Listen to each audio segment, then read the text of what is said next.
All right. I know we wanted to do a segment about trailers, but we've been pretty much lacking in that area for the past, yay, say 4 months since we started this thing. Slim pickings. If we are, I guess we are almost on 4 months. Pretty wild.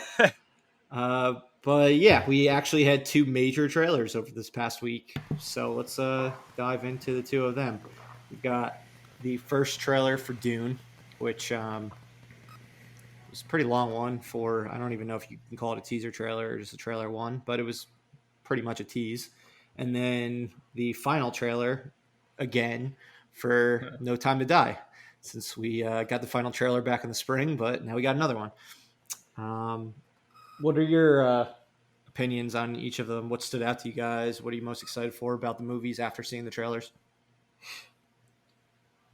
I know for me, like I know we talked about it before, but like Dune, I've been like pumped for because I like the original movie. It looks like way different than the original movie. I mean, the original came out such a long time ago, so it's gonna thematically be different, but it just has like a different tone and different feel to it. No Time to Die. I mean, it's Bond. It looks awesome. I mean, it definitely got me hyped again to want to see the movie because I feel like I actually forgot that the movie was coming out this year, that it even existed until like that trailer dropped because it just feels like it's been so long since we've seen any information. But yeah, it looks good. Are they going to come out this year? I don't know. I guess we'll see. Yeah, the Dune trailer for me was a little bit too much to unpack. It's almost like they tried to pitch me on the entire history of Dune and all the mythos and lore within it, and they completely lost me. But Yeah. there was some pretty fighting. It looks like a beautiful movie, and the cast looks pretty fantastic. Yeah, I don't know if it's. I think we were talking off air, and I was saying it's one of those movies where I'm going to see it and I'm going to have an opinion, but I'm not particularly jazzed about it one way or the other. Yeah, and then Bond is Bond. We got to see a lot more Remy Malek's villain. He looks awesome. Again. Yeah, he's incredibly creepy looking. But I mean, that's just Remy Malek, and then they made him look even creepier looking. And I like the mask, the whole masked Bond villain thing. I feel like they haven't done that really, at least in the Daniel Craig ones. Well, Javier Bardem's character had like half a face. He did have half a face, but he wasn't wearing a mask. He like took off his face. Yeah, that's true. Or he took off his teeth, which made his whole face like droop. Oh, then, that was so. And there was the bleeding eye from Mads Mikkelsen in Casino Royale. Yeah, they have their things, but you know, I like that he had like he has the doll face mask thing going on, and he seems like a rightful characterized Bond villain. I think they went a little more crazy with him. I guess Javier Bardem taking his face out was pretty out there, but this one seems to be a little more stylized and a little bit more of a character than some of the others. Which is good. Wasn't it true that this one's going to be the longest? Wasn't that didn't that come out like a couple months ago that this was going to be the longest runtime out of all of them? I thought I remember hearing that. I'm not sure. Like they were kind of pulling out like all the stops because it's Daniel Craig's like last movie. They're definitely pulling out all the stops. I mean, that cast is phenomenal. Mm-hmm. And I agree with what you said, Corey. Like the hype train is going full steam ahead at this point. I'm more excited now than I was a few weeks before it was going to open in April. Yeah. I think part of it probably had to do with them showing some more bits in the trailer. That was pretty cool. I'm excited to see Ana de Armas's character and see her and Daniel Craig in something outside of Knives Out. That's going to be pretty neat. For the 5 seconds she's in the movie? Probably, yeah. She's going to be the Bond girl that's has 2 scenes and that's it. Bond girl. Did you notice that every trailer they just show her in like the same dress, doing like the same like kick with the guys with the machine guns, and it like she was definitely like a late addition. They had her. I noticed in that trailer, it looked like they showed her twice, and it looked like both were from the same bit, and I was like, she's got to be like not in this movie at all if they have like nothing really to show. She's probably like a Daniel Craig, Phoebe Waller-Bridge, like last minute like addition to the movie. Like after they worked on Knives Out together, he's like, "Oh, I need to get her into this movie," which is cool. Yeah. I mean, I'm with you. I think Bond looks incredible. I mean, that all the action scenes looked fantastic. You could tell like it's going to look great in IMAX with all those scenes. I mean, if we could go see it in IMAX, it'd be fantastic. Yeah, I mean, it just looks like all the action looked super cool. It was just fun to watch all the scenes. I watched it a few times, and even showed my wife, and she was like, "Wow, this looks really cool." And she's not into Bond, so that tells me that it's got a larger appeal. But it felt almost like treading on some of the Mission Impossible movies with how crazy the action gets. Like there were people walking on walls and. Yeah, I'm totally cool with that. I don't know if any of you guys saw, they've started filming Mission Impossible 7 this week, and people have just been like watching them film stunt scenes because they're so insane. Where are they filming? Where are they filming? In Europe, I believe, right now. Oh, okay. In space? I thought I saw something that Tom Cruise rented a $30 million yacht as his hotel room. While they were filming those while they're currently filming those movies now, so he's just chilling out on a gigantic yacht, living the life. I thought it was a cruise ship. Was it a yacht? Tommy Cruise on a cruise ship. Tommy Cruise ships. One thing with the No Time to Die trailer, and I thought about this because we talked about it last week. I guess it was last week or the week before with Wonder Woman. How at this point we've gotten 3 trailers, and we feel like we've seen the entire movie.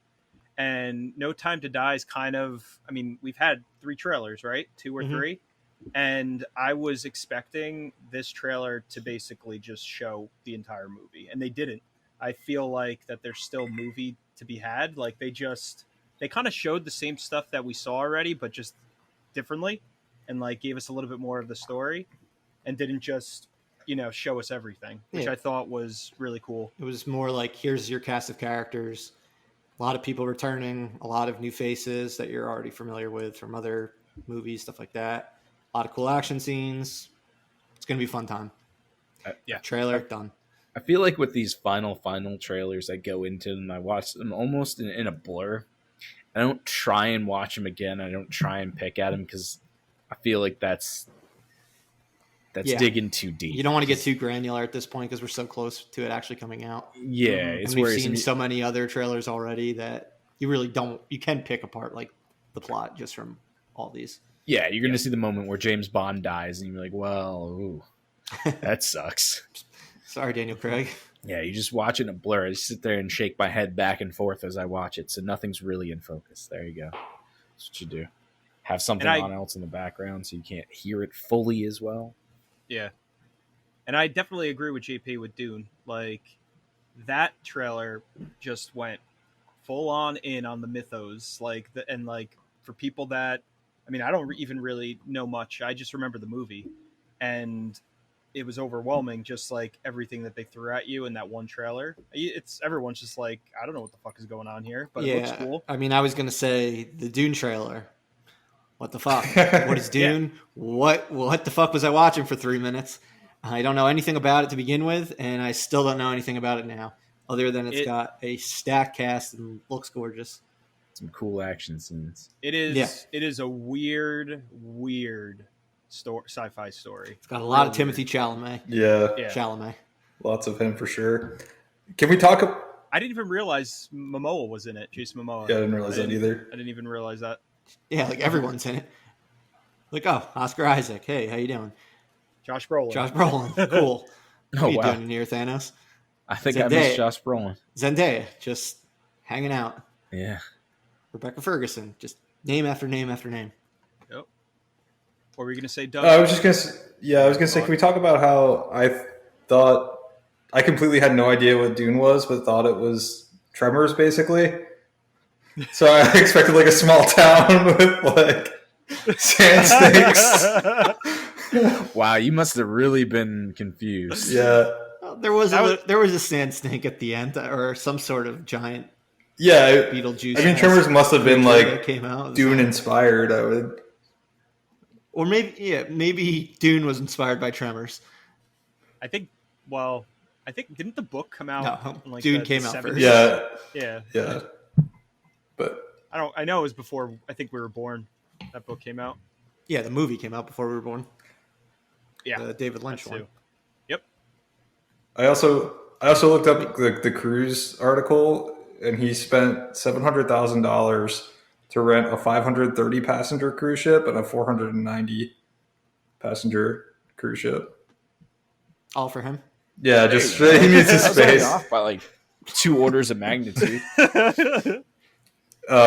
It wasn't all his own money, but he put $700,000 towards it, which is seems weird because I'll bet he got some backing from a certain religious organization. Yeah,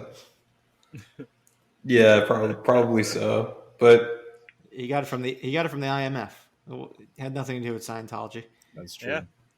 Or maybe the IMF is Scientology. But he did it to like create this like COVID bubble for the production company. But I thought cruise ships were like one of the worst places you could be. Yeah, it's like a petri dish. So that's interesting. Well, if it's only you and the crew, if it's only Tommy Petri dish, then he's all right. I'd love to see that movie of just Tom Cruise hanging out on a cruise ship. Tom Cruises.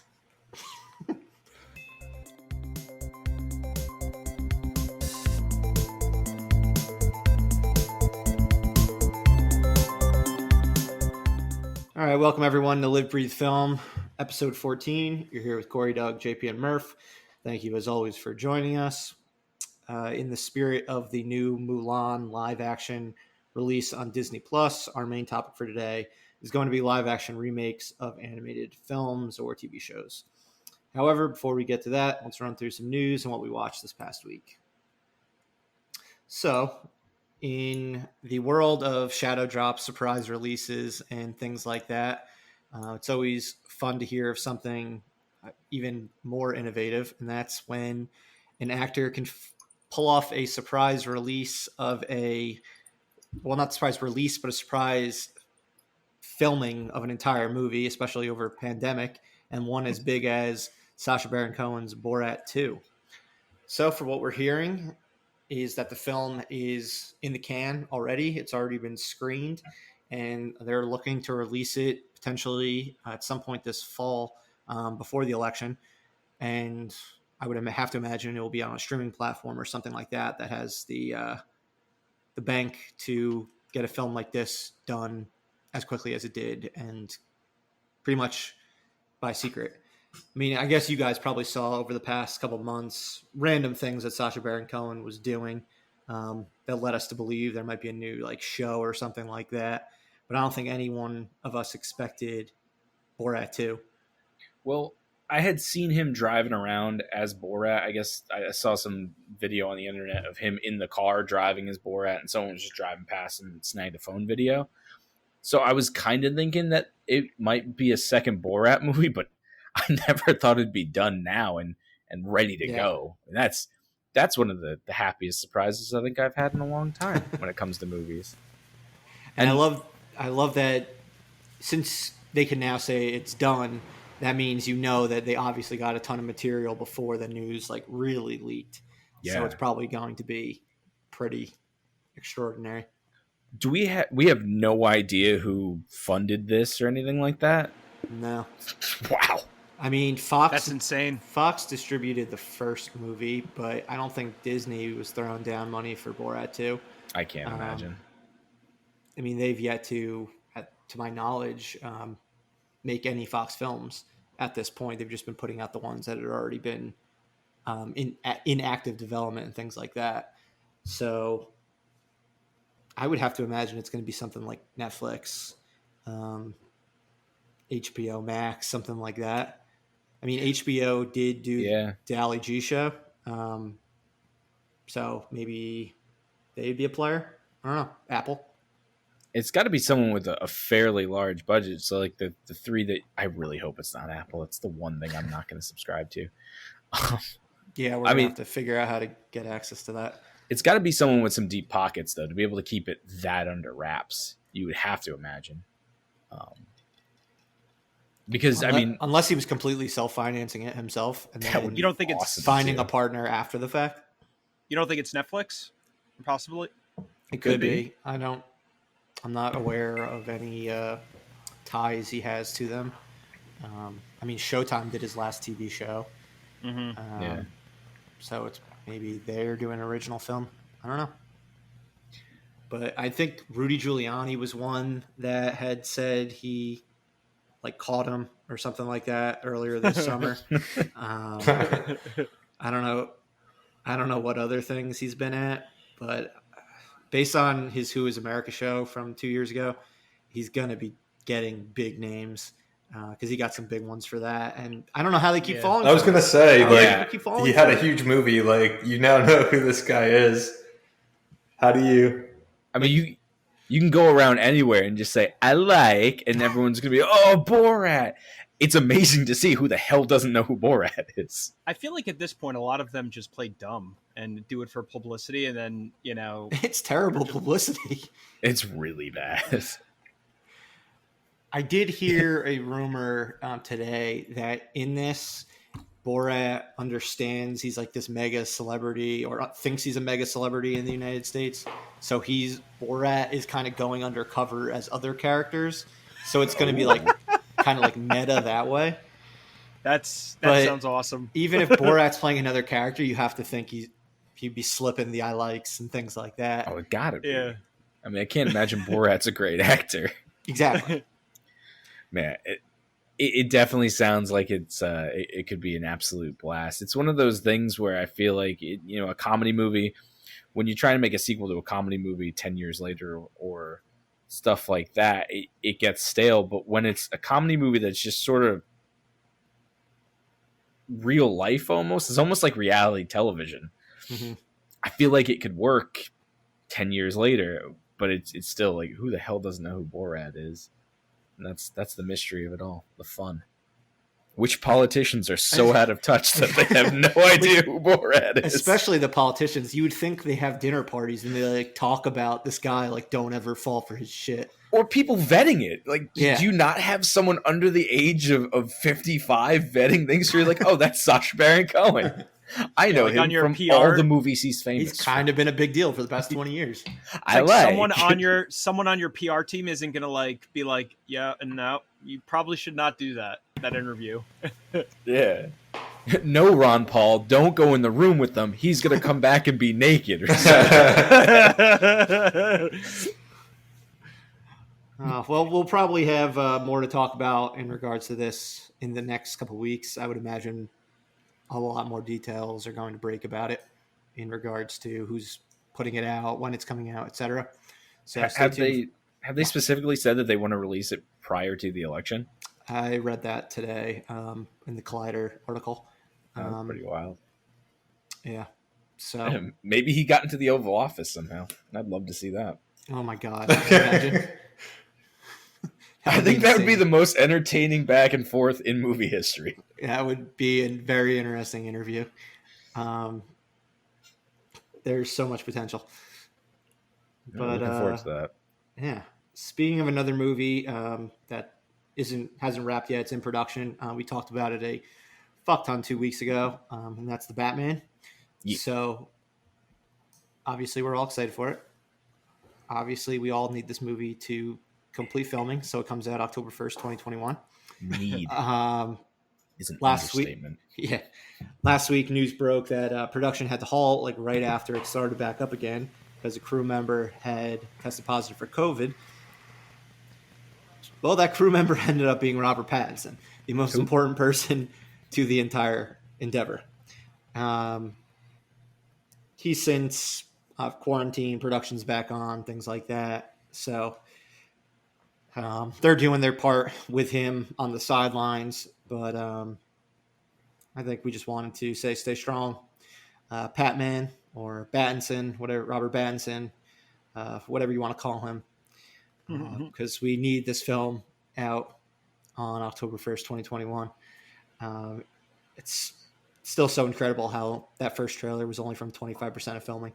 Yeah, I've invested a lot of my time watching that trailer. I feel like I should have a stake in this movie. The amount of time I've spent doing that, rather than keeping my own life in check. But have they said anything about his well-being? Is he just sort of been asymptomatic, or is he actually sick? Like, obviously, he's quarantining. Yeah, I haven't heard anything either. Filming without him. I can't. I'd have to imagine he's doing pretty well then. Yeah, if he got hospitalized or anything, you know that would have been like front page on all the news sites. So yeah, you have to imagine no news is good news. That's positive. That's positive. Well, they also, not just for the movie, but for him. They also continued filming without him. They filmed like stuff that he wasn't in, right? They kind of kept the ball moving to an extent, which is smart. Yeah, I'd imagine there's a whole bunch that they could get done. Yeah, second unit stuff. Yeah, it'd be like if Jurassic Park, like Jeff Goldblum had it, they would do stuff. They could have filmed the entire movie. They would do stuff with Sam Neill, or since he'll probably be in 2 minutes of the movie, it won't. I meant the last one though. But yeah, I'm sure it'll be fine. He's got vampire powers. Sure. He's also got Batman powers. My wife actually told me a funny story. So his character in, what is it, Twilight? Does he get bitten by a bat? No, apparently how he died was he died of the Spanish flu back in 1918 or whatever. No. So when he got this Spanish flu, it was kind of scary. So maybe they'll have to get a vampire to bite him if his thing turns for the worst, and he could just be Vampire Batman. Well, fingers crossed that he doesn't go the way of the old Spanish flu. Doesn't meet the Edward Cullen fate. Yeah, because the world can't handle it right now. I do think it is pretty fucking hilarious, though, how if this had been like a month ago, like the internet, like fanboys would be like, "Oh man, fuck that guy," or even like right before he was cast as Batman, be like, "Haha, Edward Cullen has COVID," and now like everyone's like, "Oh Jesus Christ, you must get better as soon as possible. Let me pray for you every day and night." People are sending him a bunch of vitamin C. That's what one trailer will do. Yep, for sure. One well done trailer for sure. Yeah. All right, I'm gonna watch that trailer again. Yeah, exactly. We'll all be watching that again later. But moving on to something that's in theaters. So none of us have seen Tenet yet, but it is out. When we filmed our last episode, New Jersey theaters weren't even open yet. In the week plus since we recorded, they are open. They made it open in time just for Tenet. Suspicious, maybe. Yeah. But it's cool. Eventually, we'll see it. But a lot of theaters weren't able to open right in time. I mean, they were allowed to open. Yeah, they were given less than a week's notice to open, and they had like 3.5 days. Insane, and it's just sort of like, "Hey, everyone, get ready to open. I know you're gonna be," and then they're like, "Well, what are we supposed to do? We got to clean this place floor to ceiling," and so they're still trickling open at this point. Yeah, there was an article from the New York Times that said only 2 of the AMC's 27 theaters were able to open by Friday. Yeah. One of them was in our hometown, New Jersey. I just props to that one. Some other woes. And I was looking at the app like throughout the weekend to like see how crazy it was. Cause I'm like, maybe if like there's like an empty showing, I'll go. It was sold out like that's for great, tons of the showings. So people are going. It does look like, from what I'm seeing on the apps, like the way they do seating looks pretty legit. So you are kind of away, like wherever you pick to sit, they kind of block off like all the seats around you, both in front, behind, and next to you, which I think is pretty cool. So if you, like, let's say, Murph, let's say you and I went to the movies and one of us bought tickets together, would we be able to get seats next to each other, or do we have to be separated? As long as you buy them together, you'll be good. Yeah. You'll be, but then around us, there Around wouldn't both be the any. two seats would be probably 2, 4, 6 empty seats between in Interesting. front, behind, and to the sides. Oh wow. That is a good way to do it. Yeah, that's when I was thinking about how they would do that. That's pretty much exactly what I had imagined, because I was thinking, very few places actually do non-reserved seating anyway, so it's just real easy to create buffers when you come in there and order your tickets online. Mm-hmm. It's great. Yeah, I love that. They probably built like an algorithm into the website that someone picks these seats, then next to them they just block off. Well, yeah, I mean, it's legitimately just a buffer, like a 2-seat Yeah. buffer. That's great. And then just to be able to see if if you're having trepidations or you're feeling weird about going, you can go on and look and see, am I going to be in a full theater? But it's great to see that they've been sold out. Honestly, it sucks if you're trying to go, but it's good for movies that they're selling out, and it's what Nolan wanted. His goal was to help out the movie theaters.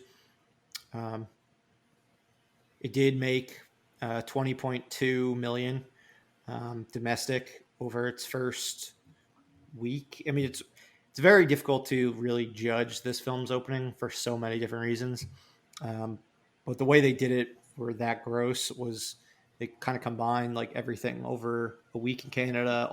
They did 3 nights of previews for the film. They kind of jumbled everything up together. So this movie really needs to make money for the long haul. Because it didn't break out in China, which they were obviously hoping for. Looks like it'll end up making numbers similar to like Inception in China, but Interstellar was like his big one, and I think that made twice as much money as Inception. So it's definitely not going to get there. So Warner Brothers is going to need this one to make money for the next couple months. Obviously, theaters in New York and California, major cities in California, are not yet open, particularly LA. So we were just talking offline earlier today about the potential of Wonder Woman being pushed back, because that's supposed to open in the first week of October. But Warner Brothers is kind of motivated to make as much money off of Tenet as possible. So if you put Wonder Woman out in 4 weeks, it's going to hurt Tenet. So we might end up seeing Wonder Woman pushed back again and getting the 4th and 3rd final trailer for Wonder Woman 1980 or 1984 at some point before the end of 2020. God knows when it's actually going to come out. Yeah, that would be really sad. I get it, but I mean that would just be really sad. Yeah, it would. But the positive is Tenet was the #1 movie of the summer.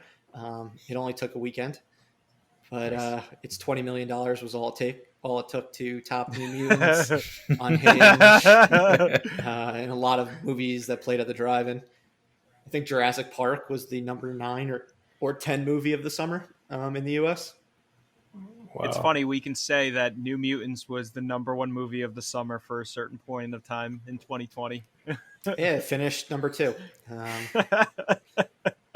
So with its $12 million, very, very impressive stuff. So can we say with the $20.2 million that Nolan saved movie theaters?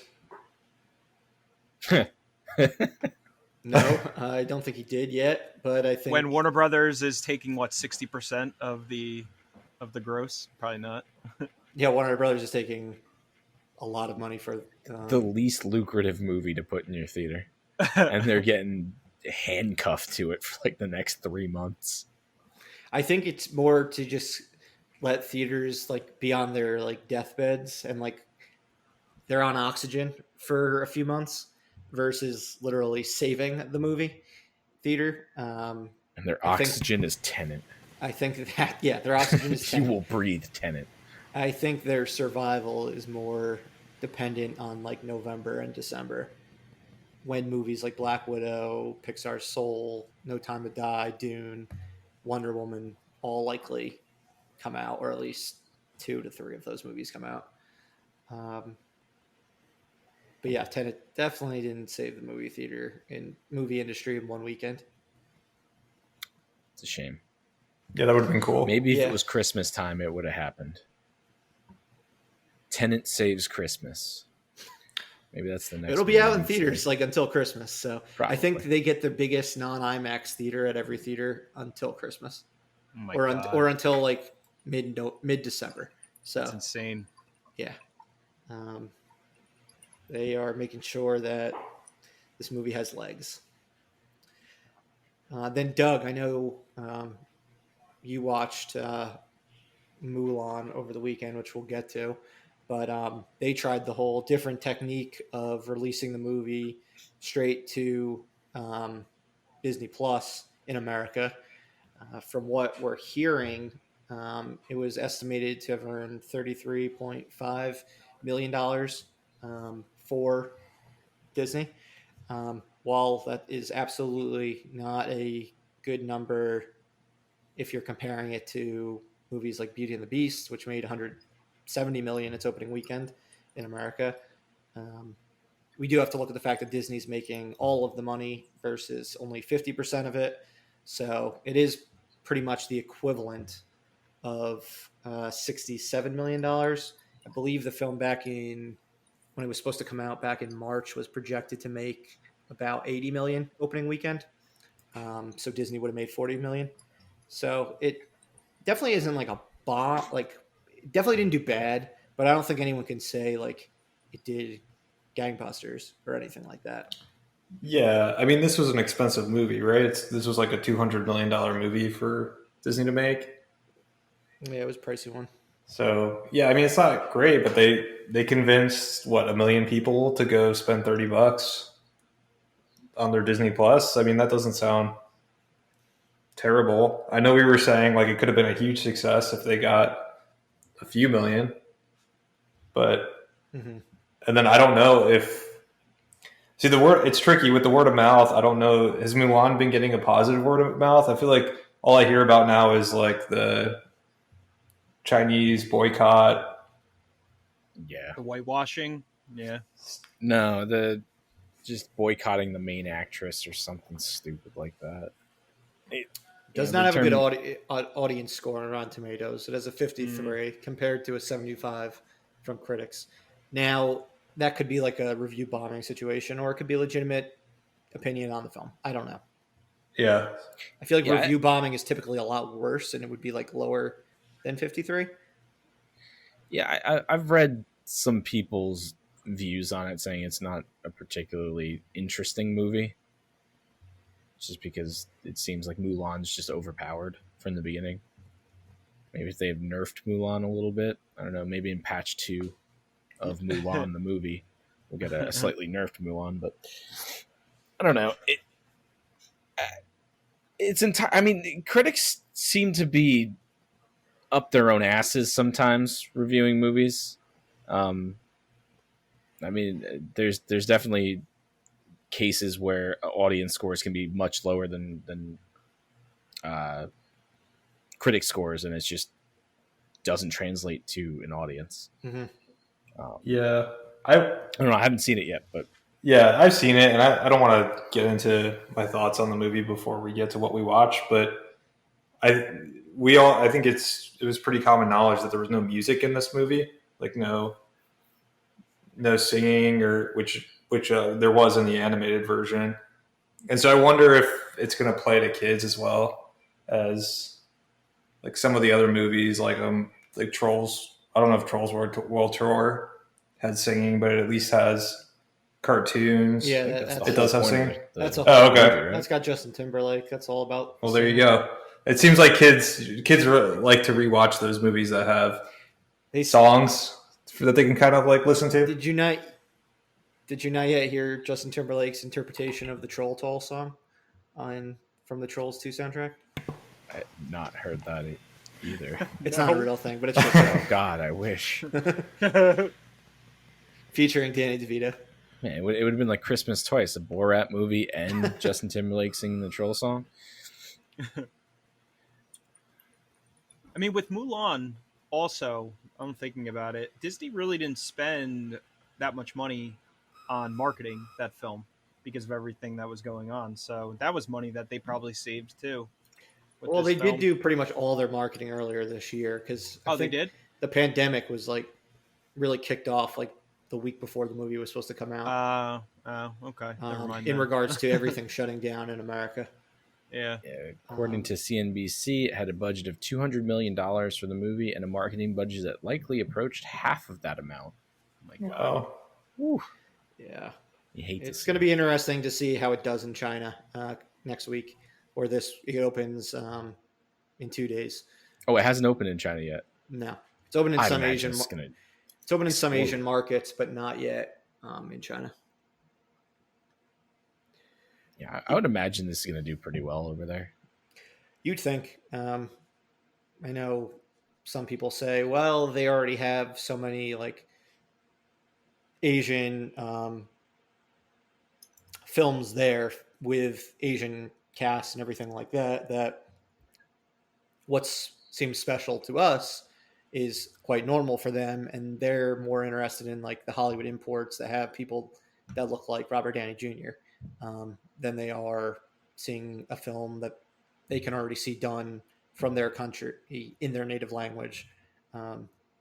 Yeah. I mean, at the same token, though, we have so many Fast and the Furious movies, and we're still excited when we get a new one.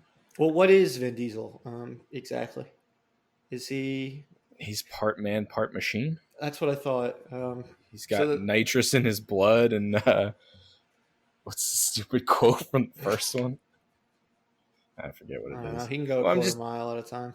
Just in terms of like, you know, you put out the same types of movies, and yeah, like if that's what they're putting out there in China, I mean, another one isn't necessarily a bad thing. People like to go see what they're, I guess, used to. I don't know. Yeah, I think they've already, right now, the number 2 movie in the world from the year is this movie called The 800, which already has over 300 million, pretty much just from China. Wow. And that came out, I guess, last month, I believe. So their movies can make a ton of money there. Like if you threw F9 out right now in China, they'd probably make over 300 million, close to 400 million. Didn't Transformers just do gangbusters over there, or am I wrong? You are right. I think Transformers 4 made the most money there, which basically justified making a 5th one. Thanks, China. But yeah, that series has always done pretty well overseas. All right, but yeah, we'll definitely report back on these box office / VOD numbers over the next month, because this is unlike anything we've ever been able to track before, and it's pretty interesting to see how these films are actually doing, and if movie theaters can be saved by the likes of one film. We shall see. All right, what do you say we move on to what we watched? How's that sound? Sounds good to me. Sweet. All right, let's start with your pick, Corey. All right. I decided to watch another classic spooky movie, Poltergeist. I watched it on Netflix. I haven't seen this movie in probably, I think, like close to 10 years. And for me personally, it did not hold up very well. It's still interesting. It's Doug's a fun laughing. movie. I want to hear why. But I just kept the way the family acted throughout the entire movie just killed me, and I never realized it. They're like so laid back with everything that occurs in that house. If that was me, I would have left the house the first time I saw the chair fly across the kitchen. They're like, "Oh, this is so cool." And the kids, they keep the kids in the house until like the very last minute. It's just, it was not really very believable. And of course there's the acting wasn't great, but it just, for me, it didn't hold up, all that well. The one thing that I thought, when does it take place? The 60s? No, 80s. 80s? Man, they let their kids do whatever the hell they wanted back then. Of course you're going to leave him in a house with a ghost. As we talked about last week with Class Action Park. Yeah. It was hilarious because the parents are freaked out, obviously, because there's fucking ghosts in the house that are trying to like eat their child. And then their little girl gets kidnapped and she just disappears, and they're just like all okay about it. They're like, oh, she's gone. She's been gone for weeks. We need to do this. We need to do that. And no one's freaking out. And it was very strange. Level-headedness prevails. Yeah. It's what we need to learn. Also, I forgot her name, but who plays the mother in the film. She's supposed to be like 30, like the character. And that just like that really killed me because she doesn't look like she's 30. She definitely looks like she's, in her late 40s. And then what's his name from Coach, who plays the father? Craig T. Nelson. Craig T. Nelson, yeah. I mean, he looked old as shit in that movie. So it was entertaining. The special effects actually I thought were pretty awesome. The way that they did it, like, because it was like obviously like a mixture of practical effects and 80s, not CG, special effects, of however they could do that at the time, and definitely has a unique look. But the movie for me just didn't really hold up very well. But that was definitely the most notable thing that I watched that I haven't seen in a very long time. So have either one of you seen it recently? I've never seen it. You've never seen it? Oh. Okay. No, I'm apparently really bad with classic 80 movies. It definitely has an Amblin feel, which makes sense because Spielberg's attached to it. I mean, Spielberg apparently like directed it from the background. Yeah. And I guess part of it feeling weird is the fact that like Tobe Hooper's credited as directing the film, but Spielberg produced it and was so hands-on that he essentially directed it. Yeah. And I mean, you have the director of Texas Chainsaw Massacre and the director of E.T. Things couldn't be more different between those two people. Mm-hmm. It definitely feels like E.T. Like it has that Amblin feel to it. I don't know. The characters weren't as interesting to me, like for me, as his other films, I guess. I like the little girl. This is fucked up. The little girl, we didn't include her last week in our people who died young, but the little girl died like only 6 years after the movie was made. Yeah. Oh wow. She was only 12. That's terrible. Yeah. And which I just saw right now. I guess her sister in the movie, Dana, she died the year the movie came out, which I had no idea about. So I guess Poltergeist like has a curse too. Yeah, no, I forgot what show it was, but there was a documentary of like that I saw recently of movies that apparently are cursed, and that's one of them that they talked about. Like everyone involved got like hit with something pretty bad, or for the most part. Like there were multiple people that were in that movie that died or got seriously injured. Craig T. Nelson had to do Coach. Thankfully, and thankfully, Mr. Incredible is still with us. But did you guys Doug, see it? I saw you smiling. JP? Yeah. I've seen it, but not outside of like watching it at 1:30 a.m. on some crappy television channel. But I haven't seen it recently. I don't tend to seek out spookiness. That's true. You tend to hide from spooky movies. I indeed do. Hide from the spooks. Doug, you're on mute. Can't hear a word you're saying, dude. Yeah, so I'm in the same boat too. I've seen it, but it's been a long time. I mean, it's got iconic moments, but I think the moments probably are better than the movie as a whole. Like I think one of the most iconic moments is like little girl being in the TV. I mean, it's just kind of like one of those things you remember. That movie also had the scene where they're counting lightning, right? And how far away it is. Yeah. That's another one that I remember where they count and it's like slowly getting closer. The time in between the sound and actually seeing the flash.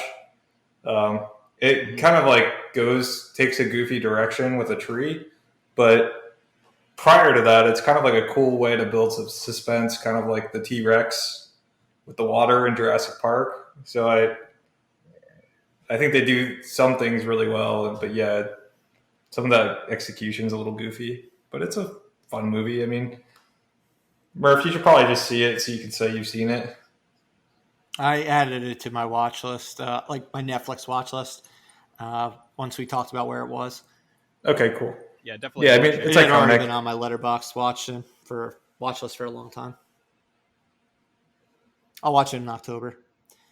There you go. JP, you had a semi-spooky movie. At least the marketing made it out to be. Yeah, the marketing made it out to be a very spooky movie. I watched Nightcrawler.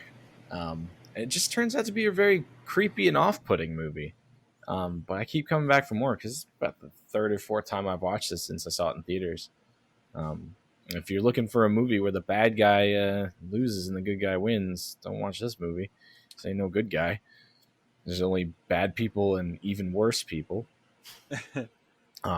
This has to be one of Bill Paxton's in it. It's kind of like it's like Uncut Gems in that way. Kind of. Everyone's kind of a piece of shit. Kind of a piece of shit, but far more entertaining than Uncut Gems for some reason. I don't know why. I don't hate myself for watching it. It's got a great cast. Jake Gyllenhaal doing what Jake Gyllenhaal does, just transforming for a role and not sleeping and having bags under his eyes. I don't think his eyes ever close from their fully open position throughout this entire movie. Bill Paxton's in it. It's got to be one of Bill Paxton's last roles. Yes, because this came out in when you 2014. mentioned, I forgot he was in it, which he had a big role in it. Yeah. But once you mentioned him, I'm like, oh yeah, that had to have been like one of his last roles. Yeah, and Rene Russo's in it, and Riz Ahmed, who plays the absolute worst employee on earth. I think on this last viewing, I disliked him the most out of everyone. He's just a lazy employee, and he just complains all the time, and it's just sad.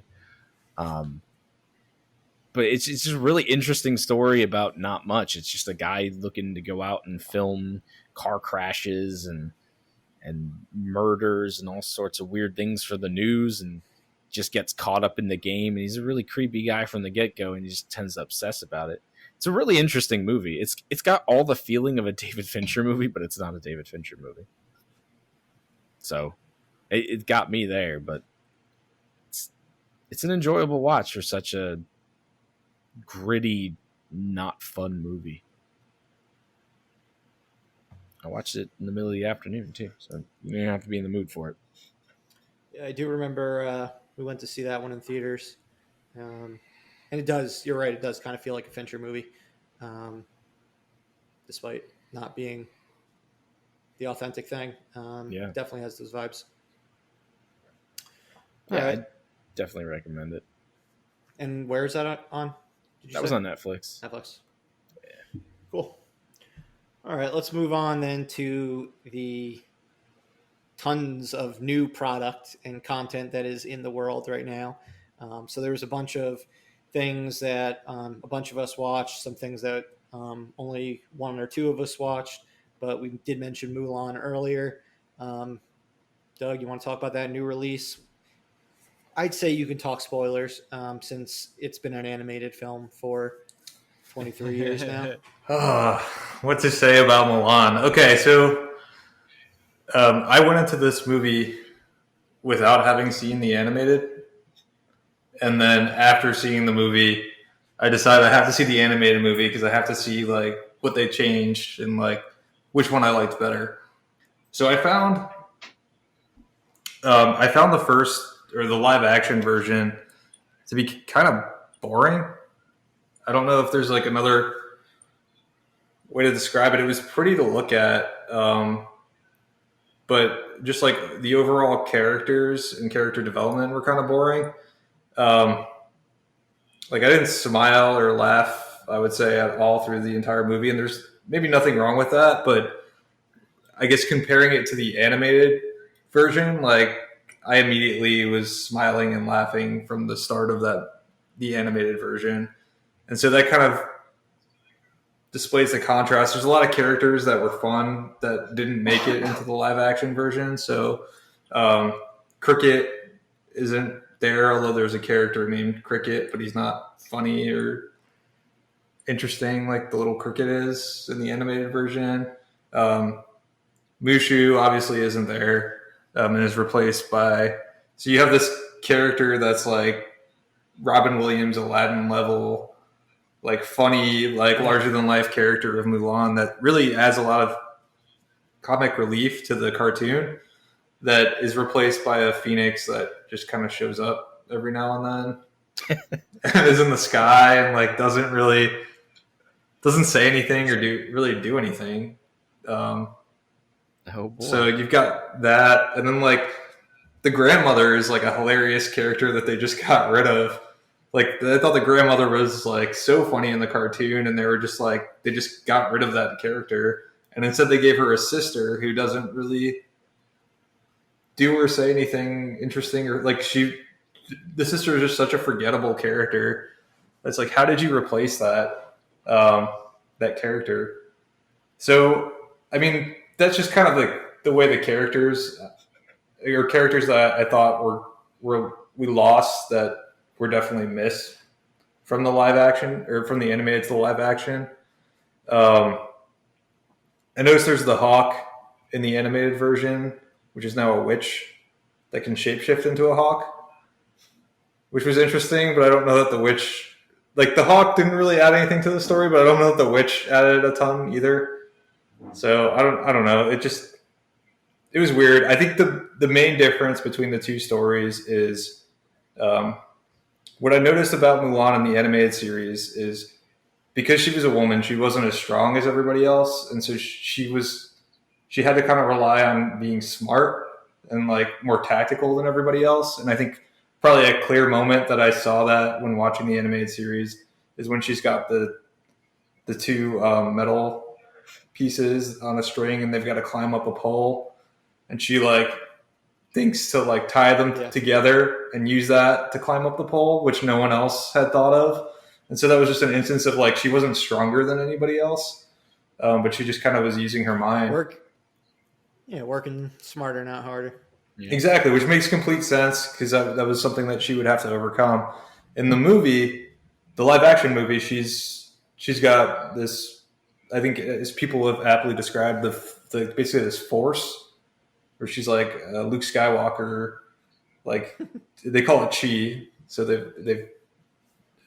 it's a Chinese movie, so it's chi, but it's basically the force. And so she's got these like incredible abilities, like right off the bat, that she doesn't do a particularly good job. And I don't know that she necessarily is trying to hide it, but so she's already like starts the movie out like as this unstoppable character.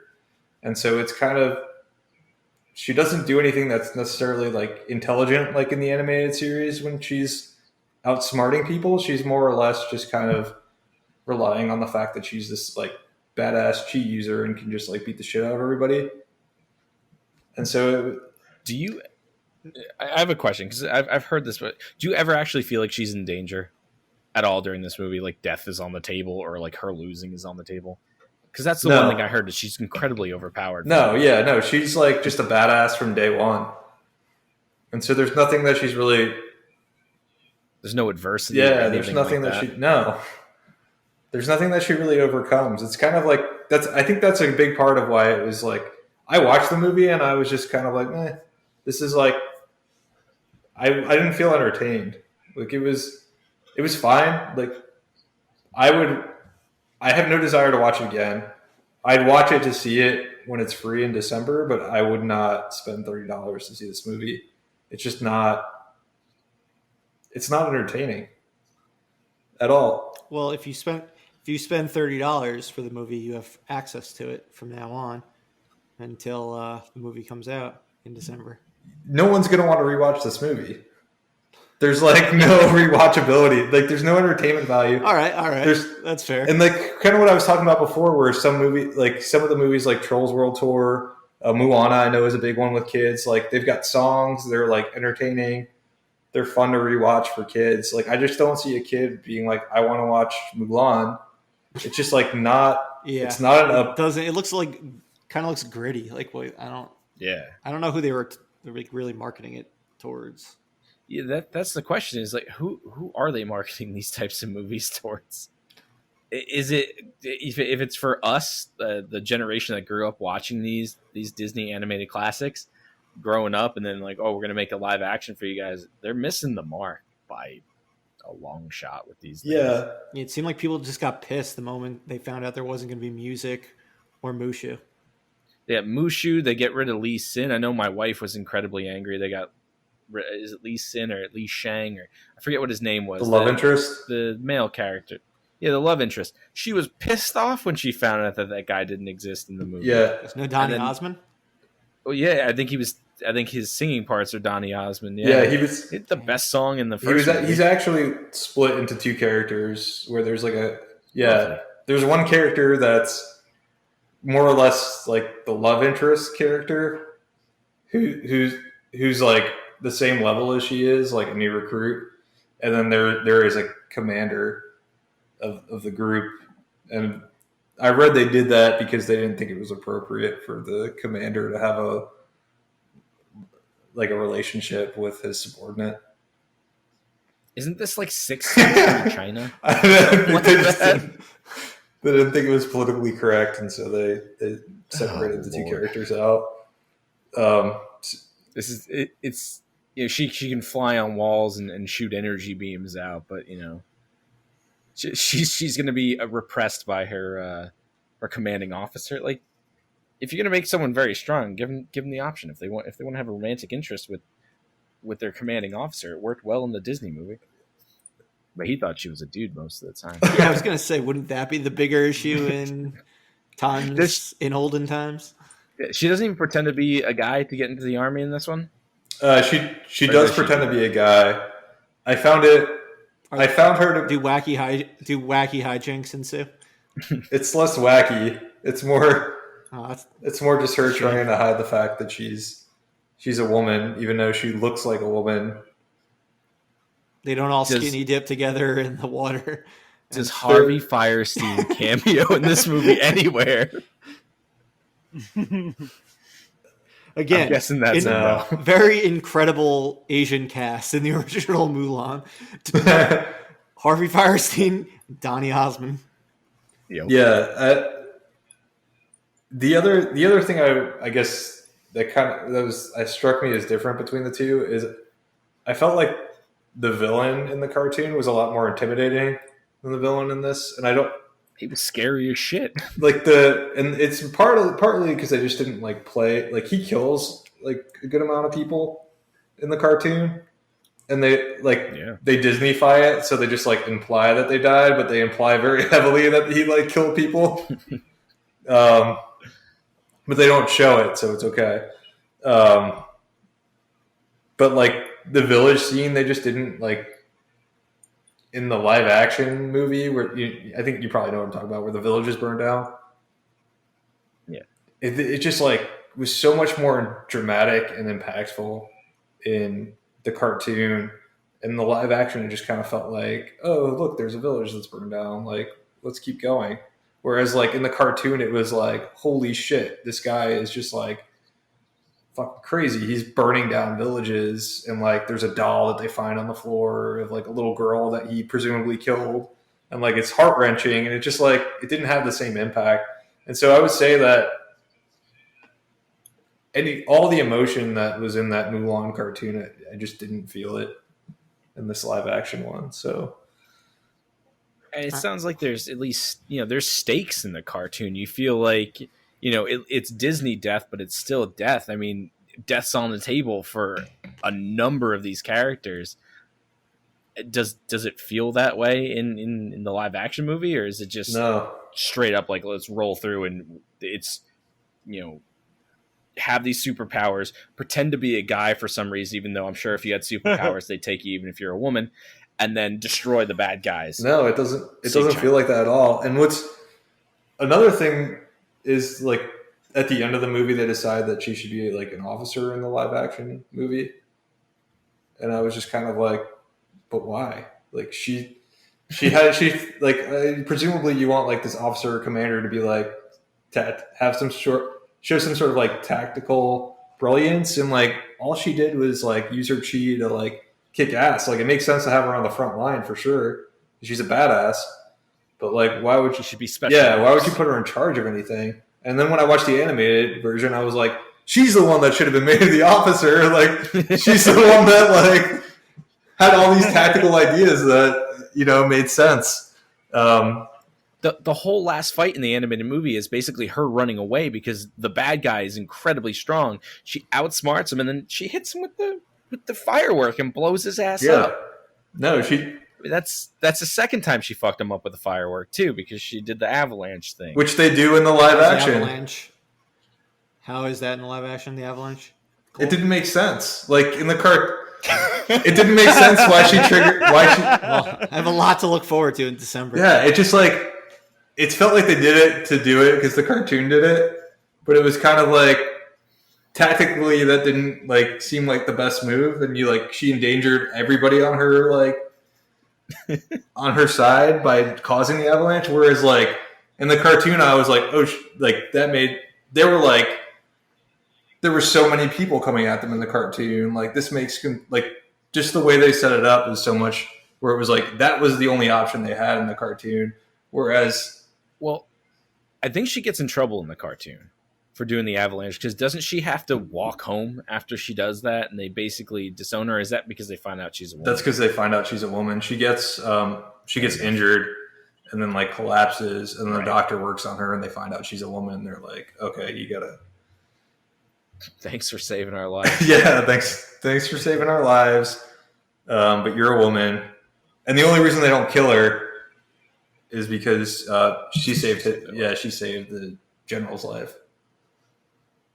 So, but yeah, I'm glad I went and watched the cartoon because I was able to kind of see the distinction between the two. But yeah, check it out when it's free. But so we can just talk about how terrible it is. But it's pretty. It's a pretty movie. I mean, the cinematography is like really pretty. So there's that. But yeah, the story didn't have a lot of heart to me. Fair enough. Well, you heard it here first, audiences. Skip it and wait till December 4th when it's available for free on Disney+. Yeah.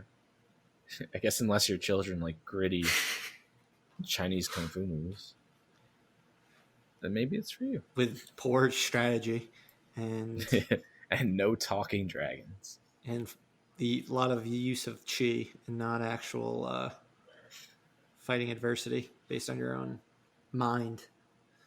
But alrighty. Thanks, Doug. Yeah, I could probably rant for another 10 minutes, but oh, I know you can. And we're gonna get into animated films and live action films during our feature presentation. So I'm sure you'll be hopping back on the rant when we get to that section of the show. But as for myself, I signed up for a free week of Peacock. I watched the new season of AP Bio, and I immediately canceled it.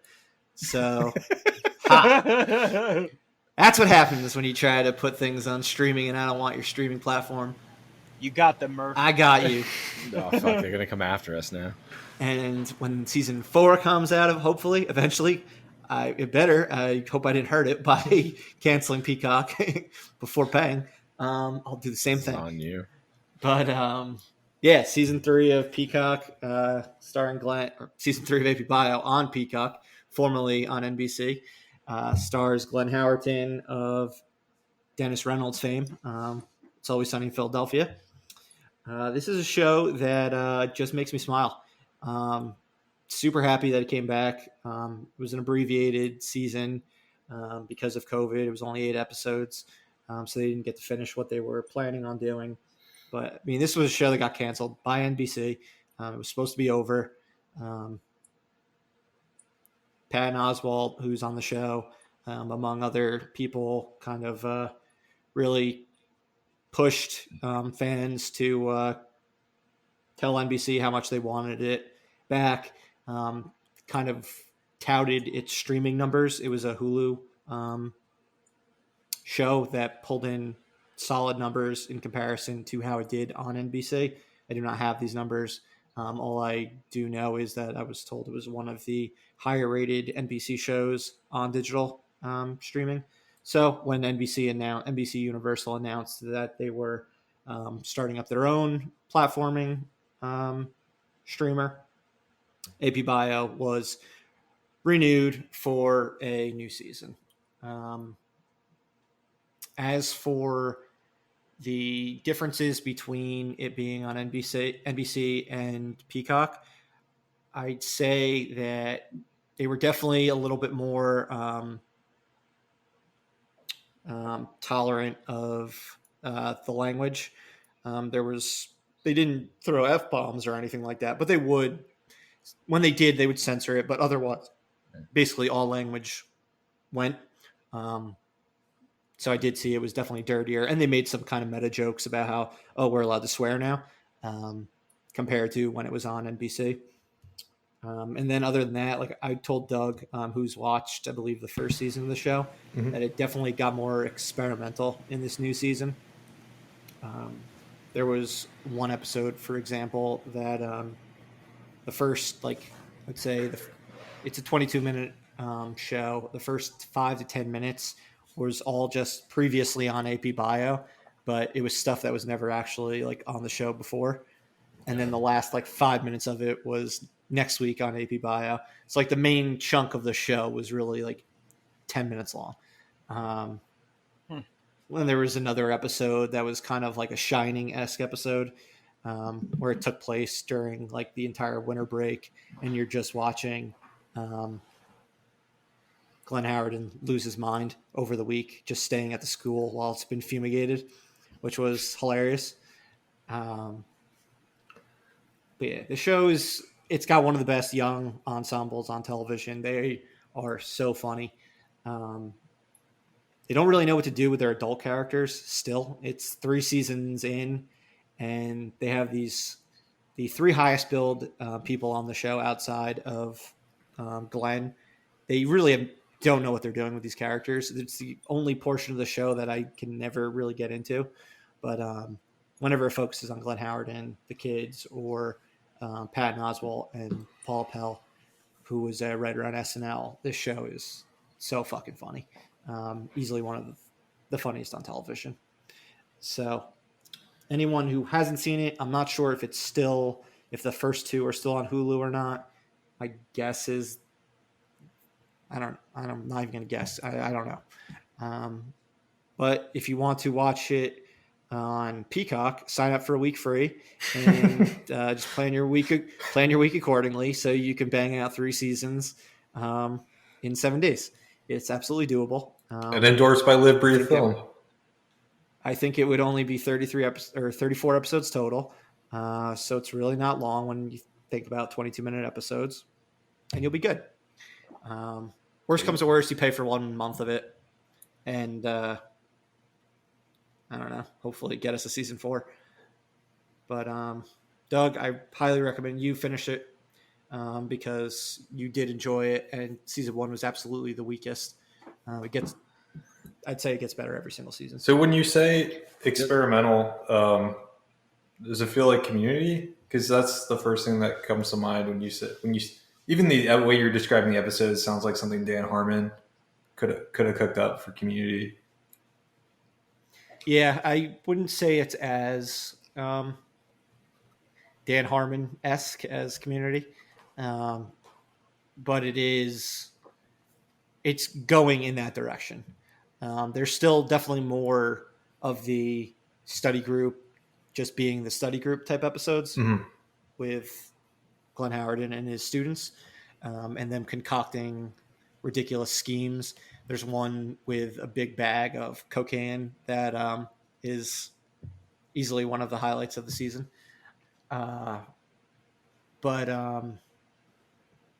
it does dip its toes into that water, and I would imagine if there is a season 4, it will get even stranger with like a larger episode order. Sounds promising. So it sounds like a little bit of a mix between Community and Always Sunny. Yeah, he's very much a Dennis Reynolds character, minus being a serial killer. Although you can even make the case that he could be a serial killer too. He's pretty out of his mind. And I will say at this point in time that we got one season of Always Sunny that was affected by him doing this show. I think he was only in half the episodes. At this point, I am glad that we got that one mediocre season in exchange for this show. Because I wouldn't trade those 3 seasons for the 5 episodes he didn't appear in of that one season of Sunny. Fair enough. But speaking of Sunny, it is supposed to be back next year. So we've got that to look forward to. Season 15. Gotta catch up. I have not been a fan of that show for the last 3 seasons, I feel like. I have like 5 seasons. It'll probably be more of the same, I would imagine. Yeah. I think I'm probably out on that at this point. Like, I'll check it out and whatever, but I think I've done 2 reviewings of the whole show in the last 2 years, and there's a point where I just completely zone out and don't care anymore. And I think it's somewhere around season 8 or something like that. Right after Fat Mac, probably. Probably, yeah. I mean, Skinny Mac's pretty funny, but yeah, the last couple seasons has just been garbage in my opinion. That's probably the last season I watched in its entirety was Fat Mac, I think. But damn, there's some gems from back in the day for sure. Yeah, some really, really amazing television. Absolutely. All right, so there were 3 things that a bunch of us watched. Corey, let's go into New Mutants first. Okay. We saw this actually at the drive-in a week ago, and it was an interesting experience as the power of my car went out an hour into the movie, so we did not get to hear the last half an hour. How have you been holding this back this whole time? Holy shit, dude. Because I was very fucking mad. I was internally like Dennis Reynolds, like wanting to fucking kill someone. No bounds. Yes, exactly. That's how I was feeling during the last 30 minutes of the New Mutants. Can we just to level set before you go into New Mutants? So do you have to? It's been a while since I've done a drive-in. Do you turn off your car once you like get in the spot, or do you just leave your car running? No. So they instruct you to do one of 2 things. Either keep your car in accessory, not on accessory mode, so you're just running the battery and tune to the radio station. Okay. Or you're supposed to be able to use like a radio tune-in app, but that didn't work for whatever reason. It just would not work on the station. It wouldn't. But if I went in Florida, like I would have no AC. Yeah. No. Yeah, you'd be fucked. Well, no, be an accessory and just turn your car on every 20 minutes. Okay. Just for like a minute, because I didn't do that. Your battery. And, that sucked. So it was supposed to be a double feature with Deadpool. Once we got the car back started from our friend Steve, we left. We did not stay for Deadpool. I went home and I watched the last 30 minutes from a bootleg cam recording because I needed to see what I missed. I was enjoying the film thoroughly before it crapped out, but I needed to hear exactly what I missed. So would you do it? Would you do a drive-through again, or are you done with drive-throughs? I might be done. This was a bucket list item of mine, and to say it was disappointing would be an understatement. I thought it looked really cool. I was loving it while it was working, but I am soured. If it was like Corey said after, he's like, imagine this happened during Tenet. If it happened during Tenet, an hour into it, my rage would have. You had to get your tools out of the trunk and start going to town. I would have had to just walk the fuck away. I would have walked next to Bill and like the next screen and just watched the rest of Bill and Ted, because at least I would have understood what was going on. So but, yeah, man. What was you just had it on aux and it just your battery just died. Yeah, that's really odd. Yeah. So Paletti was in the car next to us. He kept turning it on and off throughout, and his was fine. Yeah. They have a PA system, so it's not like it was silent. We were able to hear sound effects and like things happening, but when it was just dialogue, I think those were just other cars that were playing it. Maybe. I don't know. Because I had it really fucking loud when the movie was playing. That's true. It's possible. But once there was dialogue, I couldn't understand anything. I was like, oh, there's Anya Taylor-Joy with a funny little quip, but can't hear it. Guess I'll catch it later. I did like it too. I'm with Murph, but I just haven't actually sat down and watched the rest of the movie. But what I saw, I liked. It was a fun twist on the whole X-Men series. I like how they do it. They make references to the X-Men and like Xavier's school and stuff like that. But they kind of think they're going to end up going there after their stay at this hospital. But obviously that's not the plan for them. So it sets up stuff for future movies, which aren't happening. But it doesn't like you're not like let down because this movie has a definitive ending. But I would say for me it was I'd put it around like 8 out of 13 of the X-Men movies. I thought it was better than a lot of the team movies. I watched that over probably the first, a third, the last Apocalypse and Dark Phoenix and X-Men Origins. All the other solo movies would be above it, along with like X2 and First Class and Days of Future Past.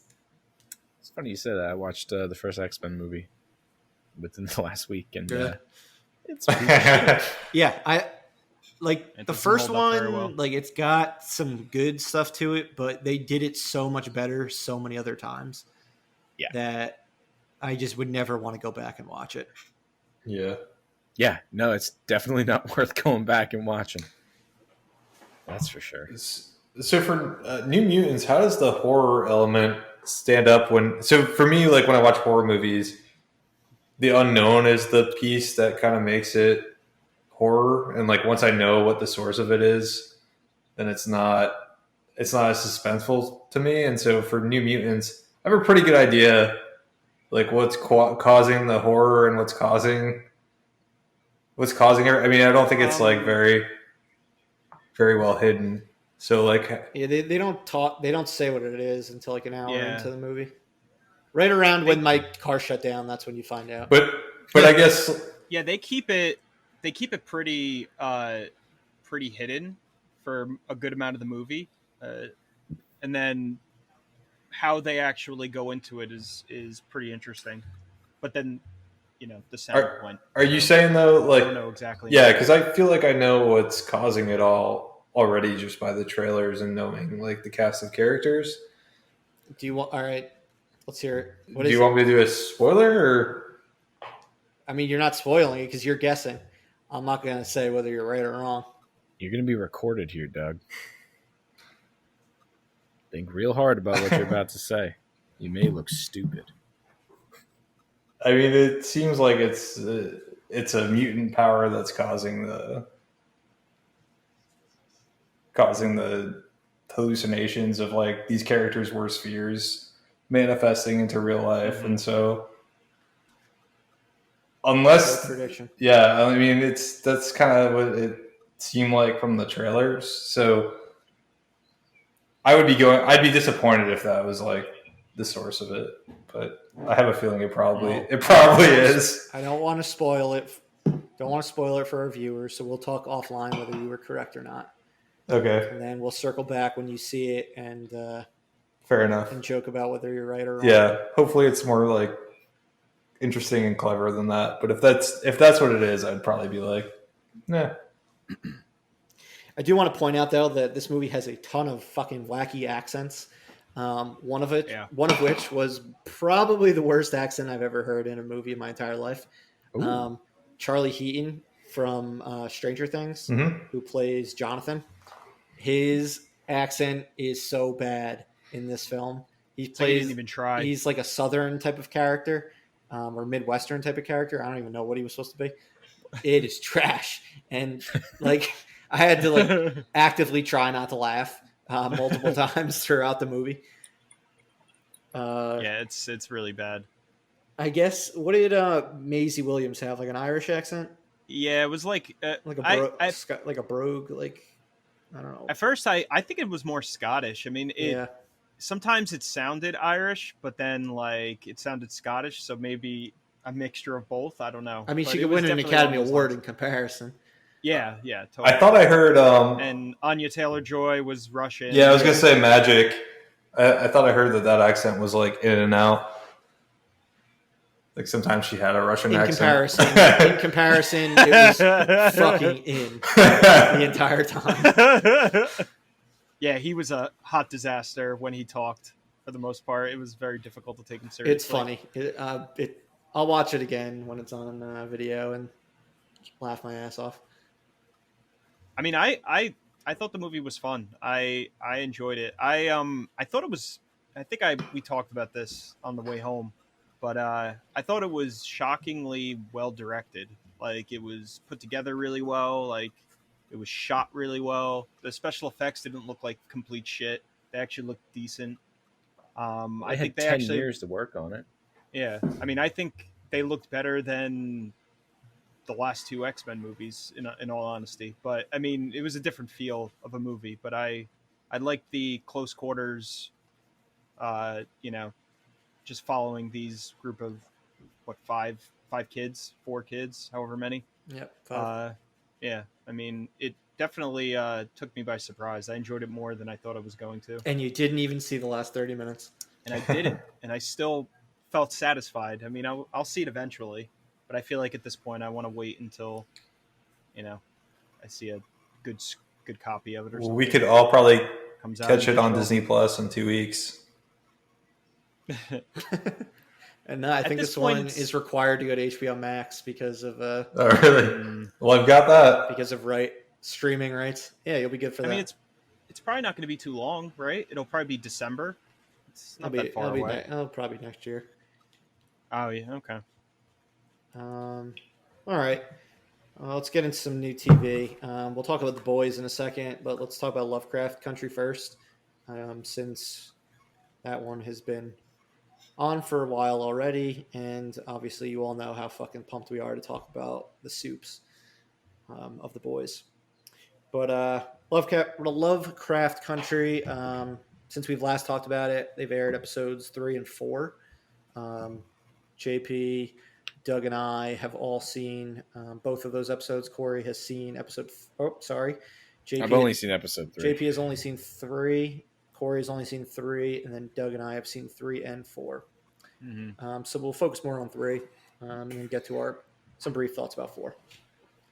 But I think what is the biggest thing to talk about is just the fact that every episode has been completely different, and that does not change between episodes 3 and 4. They go in completely different genres once again. So I feel like if you're going to like this show, it depends on if you like the genre that they're telling. Because that is one thing, like, I don't give a shit about. How would you describe the second episode? Like secret societies? Like, I'm not big on any sort of stuff like that. Yeah, it was was it like Sons of Adam or something? Yeah, mystical cult. Yeah, like that just didn't vibe with me. But episode 3 was haunted houses. I could fuck with that. Episode 4 was essentially National Treasure, Uncharted, like that kind of vibe. was fucking cool. Yeah, I mean, so yeah, in that respect, it is kind of like it is a little bit of an episode of the week because we now with 3 and 4, or episode 1 and 2 are kind of their own thing, and then you've got episode 2 and 3 that are both kind of just also doing kind of like an episode of the week. But there is a story with all four. With all Yeah, four, they're all connected. And they all tie together, and there is something running through. There is like a larger narrative running through the 4 episodes that I've seen so far. And yeah, dealing with the Braithwaites as like the big bad. Yep. It almost feels like the Twilight Zone in a lot of ways. Like as I was watching it, I mean, even though we're following the same characters, but each episode having a completely different feel than the previous one, it reminds me a lot of like Twilight Zone, how they would do, each episode would be very different, and kind of a standalone thing. Even though there definitely is an underlying story kind of going through the whole season. And I like that because it you don't really know what to expect, going into that episode, that episode that you're about to watch. So for me, it feels more like, one, Supernatural, because they did a Monster of the Week, but there was always like a story, an overall story that they needed to resolve by the end of the season. But also, I mean, the Mandalorian's also been doing it, where you do have your one-off episodes, but there is like this overarching story that's being told. I think it's strung together more in Lovecraft Country because every episode so far has dealt with it, whereas Mandalorian, you just had some episodes that were just kind of the Mandalorian and Baby Yoda doing their thing and never tied back to the overall story. But it just kind of reminds me of Mandalorian a bit. I don't know. I went back and I started watching The Mandalorian again just because I'm getting ready for season 2, and it feels more cohesive of a story than Lovecraft Country does, and I just think just the violent changing of genres for Lovecraft Country has kind of turned me off to it a little bit, and it's just because I was expecting a nice slow burn. I wanted to dig in. I wanted to experience the story of these 3 characters over 8 to 10 episodes and just have it really, and just going from the first 2 episodes felt cohesive together, and then the third one just like slapped me across the face. And if it's just, I just don't like the violent changing of genres, and I guess I can kind of get it. I think I just have to change sort of my mindset on what I expected out of this thing. But honestly, it feels like The Mandalorian, you can sit down and you say, okay, so here's this story, and they're all doing their thing. And it's not just like, what wacky spooky event's going to happen to these people today, and apparently they've shown that they're able to just drop characters and no one gives a shit 2 episodes later. And I guess I kind of get it, but I don't know. That wasn't really what I was looking for, and that kind of is the reason I haven't watched it yet. Is like I don't have the drive to sit down and watch. Like I'm not going to force myself to sit down and watch it.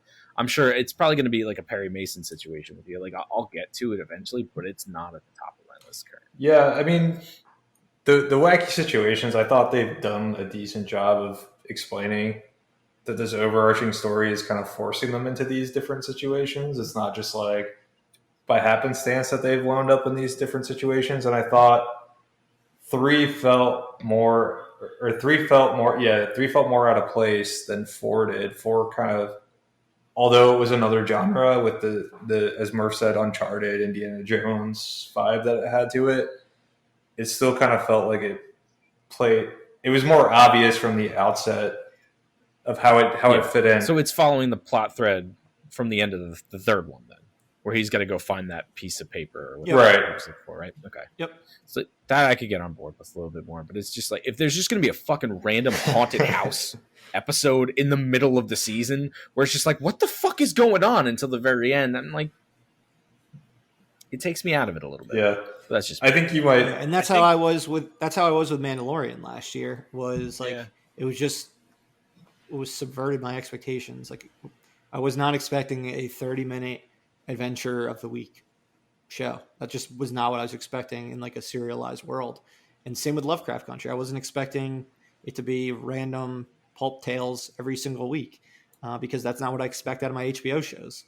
Mm. So it took until episode 4 for me to be like, all right, this is what it is. It's going to be something completely different in tone, style, but it is going to have that backbone in regards to why these things are happening and what's behind everything thus far. Yeah, I think it'll take until the season's pretty much over for me to figure out if I actually enjoyed it or not. Yeah, that's totally fair. Yeah. And I think that's interesting because I know a bunch of other people that are also watching the show, you know, as the episodes are coming out, and some people loved, the past couple episodes that we maybe didn't like, and even the most recent one some people didn't like. And so I find it interesting how everyone kind of, falls into, liking certain episodes more than the other because they're just so different. So it'll be interesting to see, like, once it's done, how it kind of falls, how everyone feels, if it's satisfying or not. Because it kind of feels like that they have a method for their madness. I hope they do. I hope it's not randomized, like JP was saying, just kind of like random spooks, different genres. It doesn't seem like it. It seems like there's... It almost feels more like Hardy Boys, like the Hardly Boys. I can see that, yeah. And the tale of the Ghost Mansion. Yeah. And the Hardly Boys. And Scooby-Doo. I need to find a piece of paper.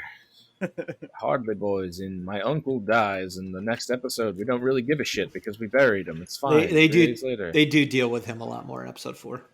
That's good. He is not forgotten. Which Which is good because when I was watching the 3rd episode, I'm like, when the fuck does this take place? Is this like before everything else? Yeah, I was thinking the same thing. And they mention it once or twice, and then it's just sort of one of those like, oh wait, no, this is taking place like, what is it, like 2 weeks after or something like that? Yeah. Well, they had to deal with the haunted house, so they didn't have time. They didn't have time to mourn the uncle. I thought by itself, if I were to watch episode 3 again, Haunted House, it's a pretty cool episode. It definitely gave me vibes of like the cheesy ass House on the Hill and 13 Ghosts and stuff like that. I thought it was neat. I like the whole.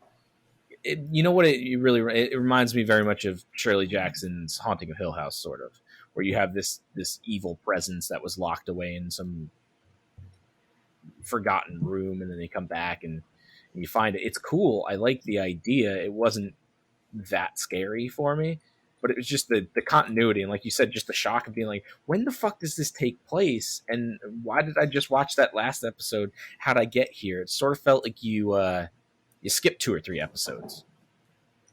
Yeah. But yeah, it was jarring for sure. All right, but we'll talk more about it next week. We'll see what genre we get into on Sunday night. Aliens. Maybe you guys will be caught up by then. We can do a little deeper dive. But let's move on to The Boys. So Prime Video dropped episodes 1 through 3 last Friday. Actually, last Thursday night. They did it a little early, but none of us were aware of it. So we didn't catch them until Friday. Be awake that late. Yeah.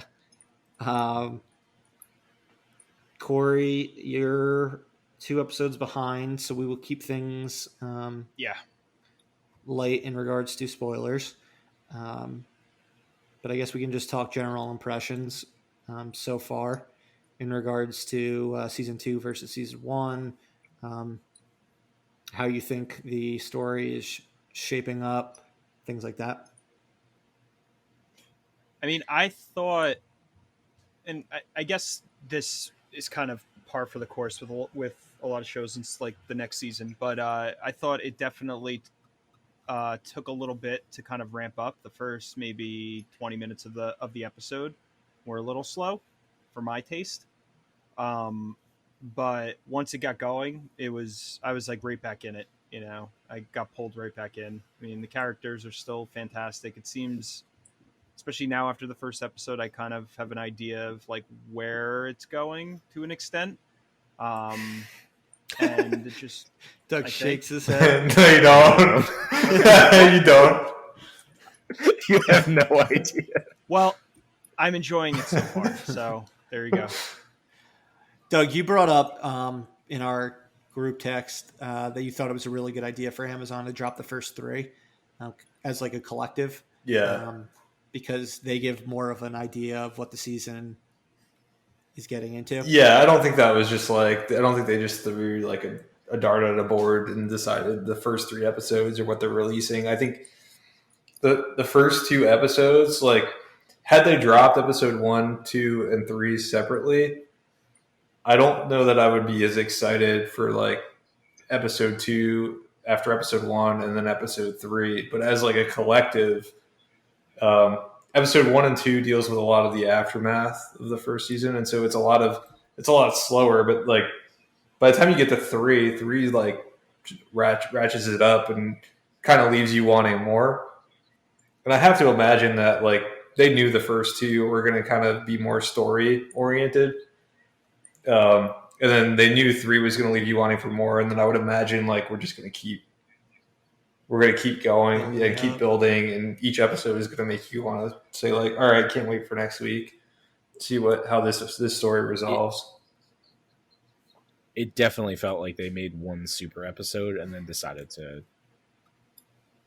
kind of break it up between that. Mm-hmm. And it makes sense.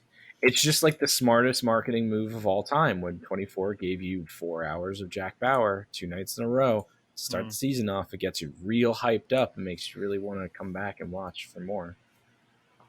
Yeah, I mean, smart move. They really put all the chess pieces in place over these first 3 episodes and got them all to where they need to be for this season to really kick off and for shit to get crazy. And that's exactly where episode 3 ended.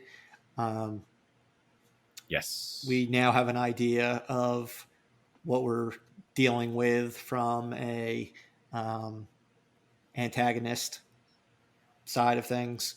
I don't necessarily know if it's going to be the big bad or anything, but there's going to be a volatile relationship between certain characters that looks like it will be a big part of the remaining 5 episodes of the season. Can we talk about how for 2 seasons in a row now, they've put within the first 5 minutes the most off-putting scenes, the first season being his girlfriend exploding and me wondering why the fuck should I ever continue watching this show? And then the breast milk scene. Oh my god. And then I'm like, how the fuck can I continue watching this show? Because it's horrible. I had to look away. I had to look away. We had the Deep with his fantastic scene in the first episode. That was great. Loved it. Yep. But they just from the get-go, the first 5 minutes of the first episodes, they're just putting really fucked up shit in your face. Yeah. Yeah, and they're still blowing people up left and right. Blowing animals up.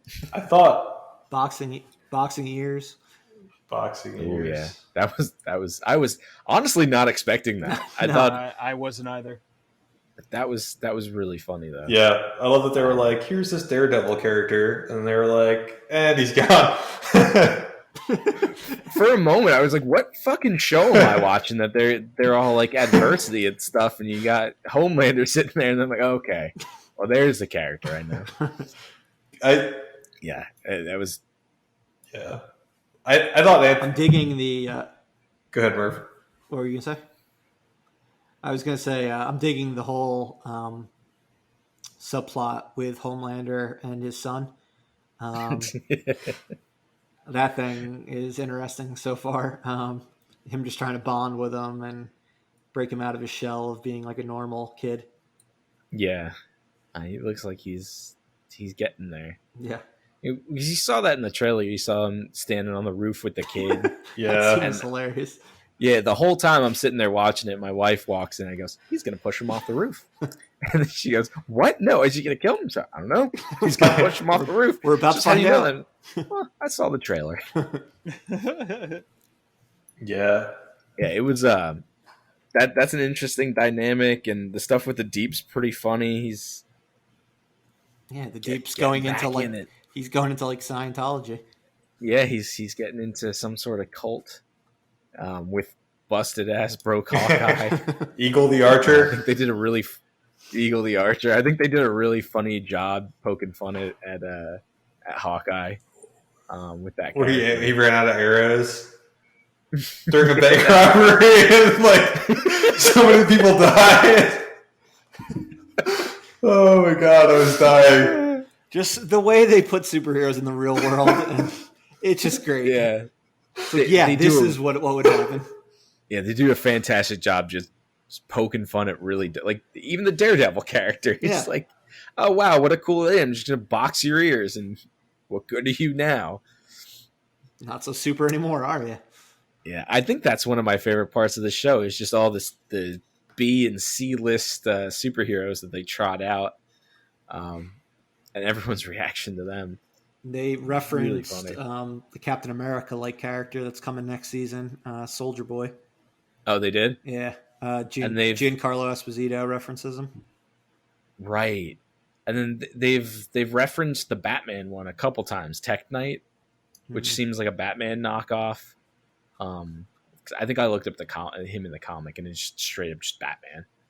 Oh, really? I thought Black Noir was Batman. Kind of, but Tech Knight's... It just seems like Tech Knight's a guy with a bunch of gadgets and stuff that kind of plays the Batman role. And Black Noir still don't really know what he does. He does a lot of killing.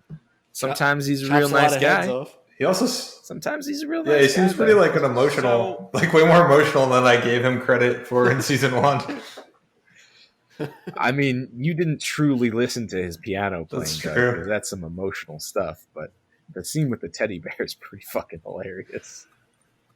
I want to hear more about, at least a little bit, about Stormfront. Oh, what a horrible, annoying, hipster ass character. Ugh. I mean, you've seen her. You've seen her so far. What are your thoughts? Kind of. Have I seen her? I don't remember seeing her. She's in episode 1 for sure. She shows up. Yeah, she's Girl Power. Where I guess I completely missed her. Go up to Homelander and Maeve, and she lets them know that she's in the 7. And she's like live streaming the whole commercial and saying it's not really, it's just a set. This guy's an actor. This guy. Ugh. Don't remember it. From the get-go, hated that character. It's not gotten. I guess she didn't make a very good first impression on me. I don't know. I fucking hate that character. I'm excited to see what the hell happens with her after episode 3. I can definitely understand her being grating. I don't think they made her as a character that you're supposed to like. For sure not. And I feel like we're gonna like her a lot less as the season goes on. But I just like her. I already have an attachment with her because I watched her for 5 years on You're the Worst, and she's not too different from her character on that. Only on that, she's like very much supposed to be a fucking asshole. Remind me never to watch that show. But I mean, she's definitely not. I did tell your wife to watch it, so maybe you'll have to hear it from another room sometime. Nah, she's watching Sabrina the Teenage Witch. The Melissa Joan Hart or the? No, probably the new one. Melissa Joan Hart. We already watched the Netflix one. That got annoying. Yeah, that wasn't very good. Who is the daughter from Mad Men? So Draper, the Draper girl, Sally Draper. Yeah. But yeah, I think. I mean, the breast milk scene was creepy, but I mean, you guys know what I'm going to say. Anthony Starr still knocks it out of the park as Homelander. He does a good job. Dude does creepy so well, and like I love the way that like even when he's smiling, you're like. He's still creepy about it, and you're still like, he's not really happy. Like it's because it never looks like a smile; it's always like a sneer. Like he's almost grating his teeth when he smiles. Yeah, I love that. He does a really great job playing this character. Yeah, I think he probably has probably the best performance of anyone on the show. Yeah, I think so. Like Carl Urban's fantastic, but I mean Billy Butcher's pretty one note. Oh yeah, everyone's just a bunch of cunts, and everything's diabolical. Yeah, and he's got to get to his wife. That's essentially, he's got to get to his wife. But if anyone else is like has a crush on someone or anything like that, they're pussies. So he looks like he's breaking down a little bit. At the end of episode 3, I felt like he was starting to break down, and we might see a different dimension to him this season. Maybe I would have to imagine. Certainly possible. So.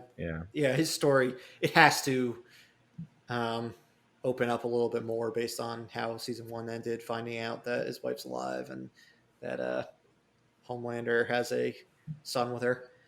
Yeah. So I also think they get reunited at some point again this season. Oh, I would really hope so. I also think they did a really good job with with Mother's Milk so far. Because I remember him a lot just sort of being. Season.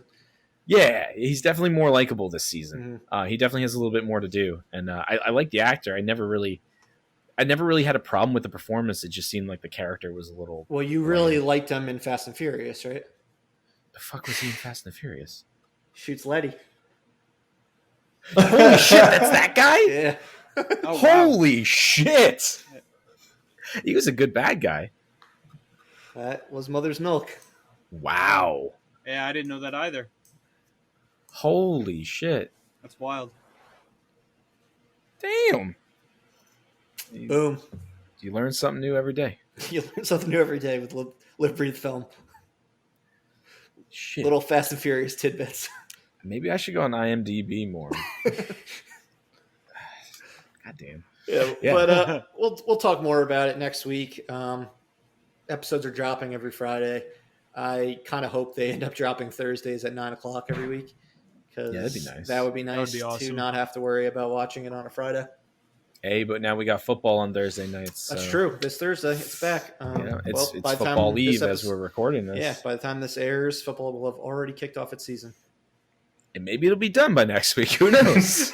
We'll be talking about how fun of a season that was. Next season we'll be talking about. Next week we'll be talking about the off season.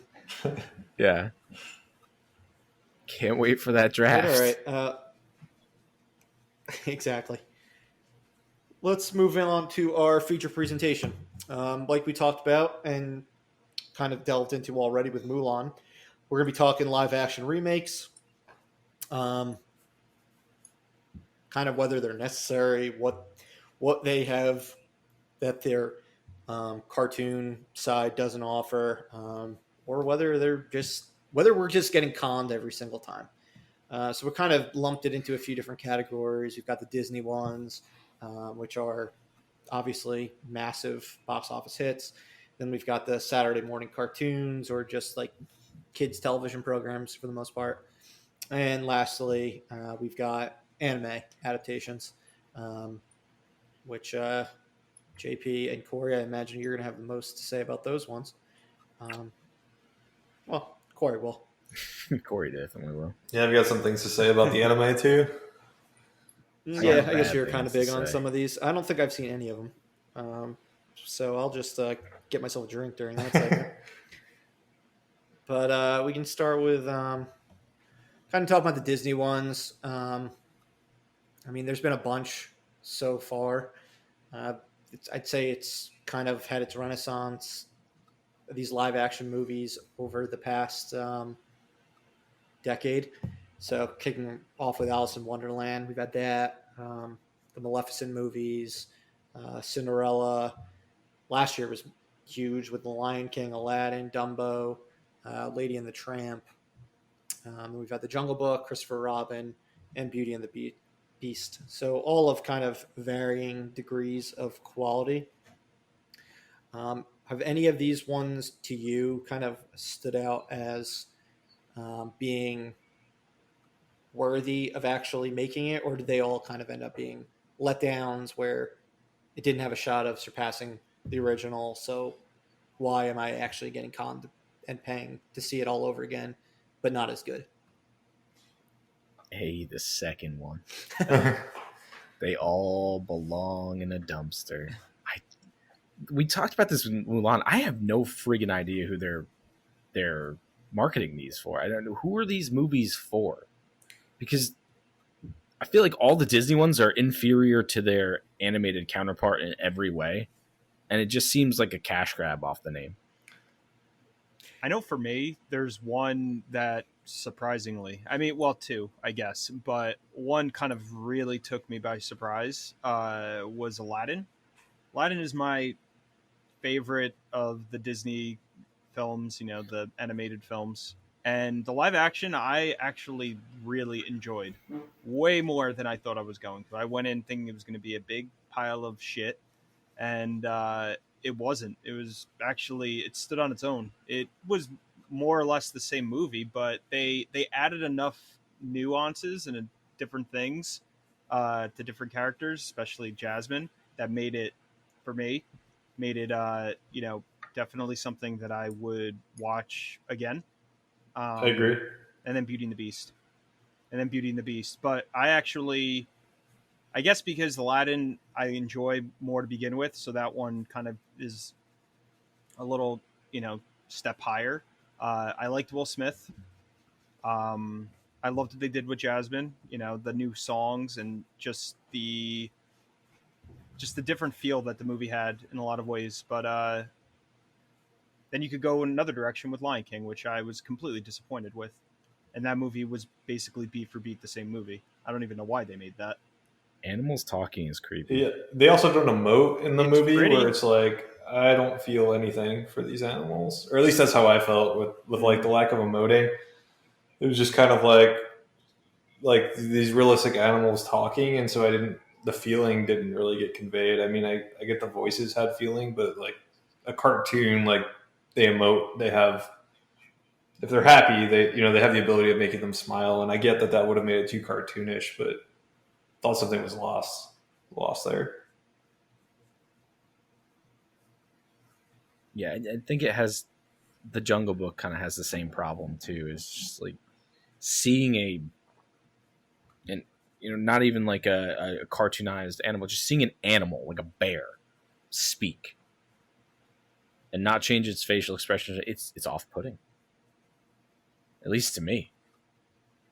Yeah, it is a little strange, especially like when they're trying to make them look realistic at the same time. Yeah. Like they're not even attempting to go over the top with their computer generated characters, but they're trying to make them realistic. It just looks weird.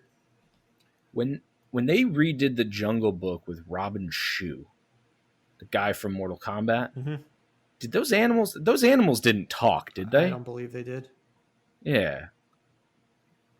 I mean, that was still bad, but at least the animals didn't talk. You're right. That one wasn't good either. No, it wasn't, because they've tried this before. Yeah, and they tried it twice as well, right? When they released those, there was the Favreau one, and then there was the other one that was kind of the Jungle Book, but not. Yeah, there was the one by Andy Serkis that went to Netflix. Yeah. Oh yeah, that one wasn't terrible. Like the '90s. That one wasn't what? That one wasn't terrible, but yeah, it was very different. Yeah, I didn't see that one. But yeah, I guess the '90s they like tried to do these live action movies, but they had mixed success. Like Jungle Book didn't really make much money, but the 101 Dalmatians movie did, and then that had a sequel. And now they're redoing that one as well. Oh shit! I guess they're doing like a Cruella origin story with Emma Stone. That one comes out next year. I'm assuming we're just getting animated Dalmatians in this one. I don't know.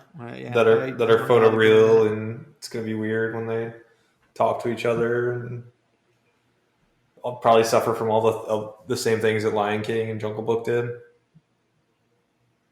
Yeah, they don't seem to learn their lessons at all. Yeah, exactly. I mean, what I've kind of noticed with these movies are the ones that I really had an attachment to when I was younger are the ones I'm really not liking the live action ones for.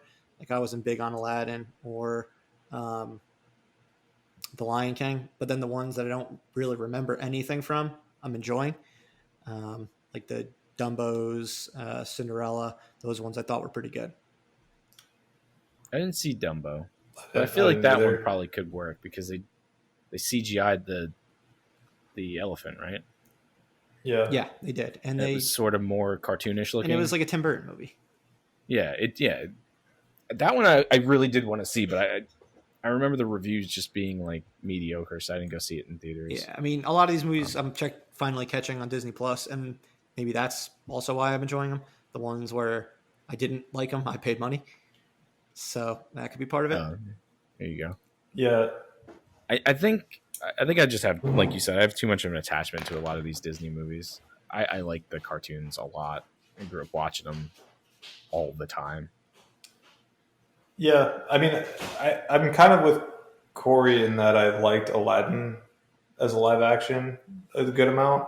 It's by no means better than the original cartoon. I mean, the cartoon is definitely head and shoulders above it, but I think I went into Aladdin. First of all, I watched it on a plane, so like didn't pay for it. It was just can't go. Yeah, I was just kind of looking for some entertainment. Can't leave. So it was on the plane back when that was something that we used to do, is go on planes, and just turned it on, and was pleasantly surprised that story was interesting. Will Smith did a decent enough job trying to fill shoes that you can't be filled with Robin Williams' version of the genie, but thankfully he did his own thing. Music was pretty fun. I thought their biggest stumbling block for Aladdin was that they just screwed the pooch on Jafar. Jafar was just not a good villain in that movie. Completely miscasted. Not even a bad actor, because I've seen him in a couple other things. He just was not casted correctly for that role. Not at all. Yeah, I mean, we talked about Old Guard. Yeah, Old Old Guard. He was good. There was a couple other films that I've actually realized that he was in, that I've seen that he was good in, but just that, I don't know, that role, it just fell very flat. Very flat. Yeah, I thought he was by far the weakest part. But the rest of the movie I thought was pretty entertaining. I mean, it's mostly beat by beat, the original Aladdin. Had they cut out the songs like a Mulan, I mean, that movie probably would have been garbage. Oh, yeah, absolutely. And I mean, the things that they, like with the music, they added new songs to the movie, which actually were fantastic. I mean, that was very surprising for me. Yeah. Like that one Jasmine song that they added was awesome, that they played a couple times in the movie. Yeah, I mean, they definitely took a different approach. I feel like they take slightly different approaches with all these movies, which is weird, but I guess it depends on, creatively who's making them. Not the ones with talking animals. Yeah, Lion King was... God, that movie sucked. I was so disappointed. And it's so weird because, like, it sucked because it was exactly the same movie. But it wasn't, though. I wasn't expecting. But it wasn't because you had these animals that, like I said, I mean, I guess that the emoting part is just what drove me crazy about The Lion King. Like, I love that opening with, like, the circle of life. I was just like, oh, wow, this is fantastic. Like, I was like, I mean, I didn't see it in theaters, so I was watching it on Netflix. I turned it on, and I was like, holy crap. Like, they did the Circle of Life song, and I was like, this movie's going to be incredible. And then they start getting into, like, the plot, and you're dealing with these animals that, like, show no expression, and they're just talking to each other, and I was like, I can't. This movie's, like, I can't. Yeah, I never thought of it that way, because I saw it once, and I wondered why the story just kind of fell flat for me. But I'll have to watch it again and pay more attention to that, but that makes sense, because I definitely felt nothing for a story that I loved, since I was a kid. I felt like nothing when I saw that version of it. So that's very interesting. Yeah, it almost seems like a movie the Animal Planet would make. Yeah. And put out instead of Disney. Like, this is what the Lion King really would have looked like if we used real animals that could talk, though. It's so disappointing, too, because they spent so much time making that movie. The special effects they were doing forever. But is it disappointing though? I mean, you can disappointing in a way that it's a waste of time. Is yeah, not I guess, but I mean, me, you can spend a ton of time making crap, and it's still crap. Mm-hmm. It's just a bad idea to begin with. It's Yeah. just it really is cashing in off the name. How do you make? You can't really make a classic better, especially not with CGI animals. Mm-hmm. Yeah, it can't just be about making a live action just to make a live action. There needs to be a reason behind it. The Maleficent ones come to mind with that, and they made a point. I think it's a stupid point. I think I really hate when they try and make villains heroes and tell an alternate tale where they said, "Oh, but they weren't really that bad. They were a good person and then became bad." But that takes something away from the original one then too. But they did something different. Yeah. So I mean, it's at least commendable. Yeah, same with like Christopher Robin. They had like him as an adult and dealing with all the Winnie the Pooh characters, which I thought was pretty interesting. I think it worked for me as a movie. But a straight beat remake is, I don't understand why you do it. And yeah, like you were saying, who are these target audiences? I have to think like all the 90s one that are being redone, basically everything since Beauty and the Beast. It's for millennials. And their kids, because missing the mark, because they know like millennials will get excited for it, even if the movie ends up being bad afterwards. It'll already make its money, because the ones that make the most money are the ones that were most popular in the 90s. The three biggest ones are Lion King, Beauty and the Beast, and Aladdin. Nostalgia vampires. So like when Little Mermaid comes out in like a couple years, that'll be massive, I imagine. What are they going to do? Are they going to make her bottom fish part like anatomically correct, and then are they going to make Sebastian an actual crab with no face? And he's just going to talk through his little pincers. I don't know. It just doesn't make any sense. And Little Mermaid is when you watch it now, it's a pretty screwed up tale. I feel like they're going to have to change a lot of it, you know. How so? I just feel like because it's in a lot of ways it's downplaying, you know, women in more ways than one with the story. I guess. I mean, she does pretty damn all right for herself without being able to speak. She does. A lot of these Disney movies are like that. You know, they go through adversity and they are all pretty much fucking kick-ass women. Either at the end of it or in the beginning of it. Where how she's being controlled basically by a man and this and that, and people talk about that all the time. Doug's been smirking this whole time. I'm just like if I could get the emoji of Michael Jackson eating the popcorn, I'm just like, all right, JP and Corey, like, how about it? I'm not saying I agree with it. I'm just saying that if people are offended by it. People are offended by everything, though. They are. That's why I'm saying I feel like that's something that they probably will change. Or dance around it. If they think people are going to get offended in 2020 by something, they will alter it slightly. Yeah, I mean, they did it with Mulan. Prevent a unnecessary, silly backlash prior to it happening. But yeah, JP, your girl Melissa McCarthy's Ursula. Oh boy, that was the role she was born to play. And for listeners, when I say your girl or your boy to JP, it is always someone he hates. Yeah. I hate her too. I cannot stand Melissa McCarthy. Oh my god. Why can't they just cast Bette Midler? She is Ursula. She would be perfect as Ursula. Still to this day. Why? I don't know. Because they want Melissa McCarthy and the clout that she brings. Is Paul Feig directing Who's playing Ariel? An unknown. An unknown. Did Paul they get rid of the prince? Her name is Halle Bailey. So not to be confused with Halle Berry. Yeah, it sounds incredibly similar. The prince is still in it. He's played by some guy I've never heard of. Also, Jonah Hauer King. I remember this. David Diggs is Sebastian. Jacob Tremblay is Flounder. Oh, wow. Aquafina. So they're going to make a fish and a crab talk. Aquafina is Scuttle. And don't know who Scuttle is. Neither do I. Is that a real character? Little Mermaid. It's new. Scuttle. It's the seagull. Oh.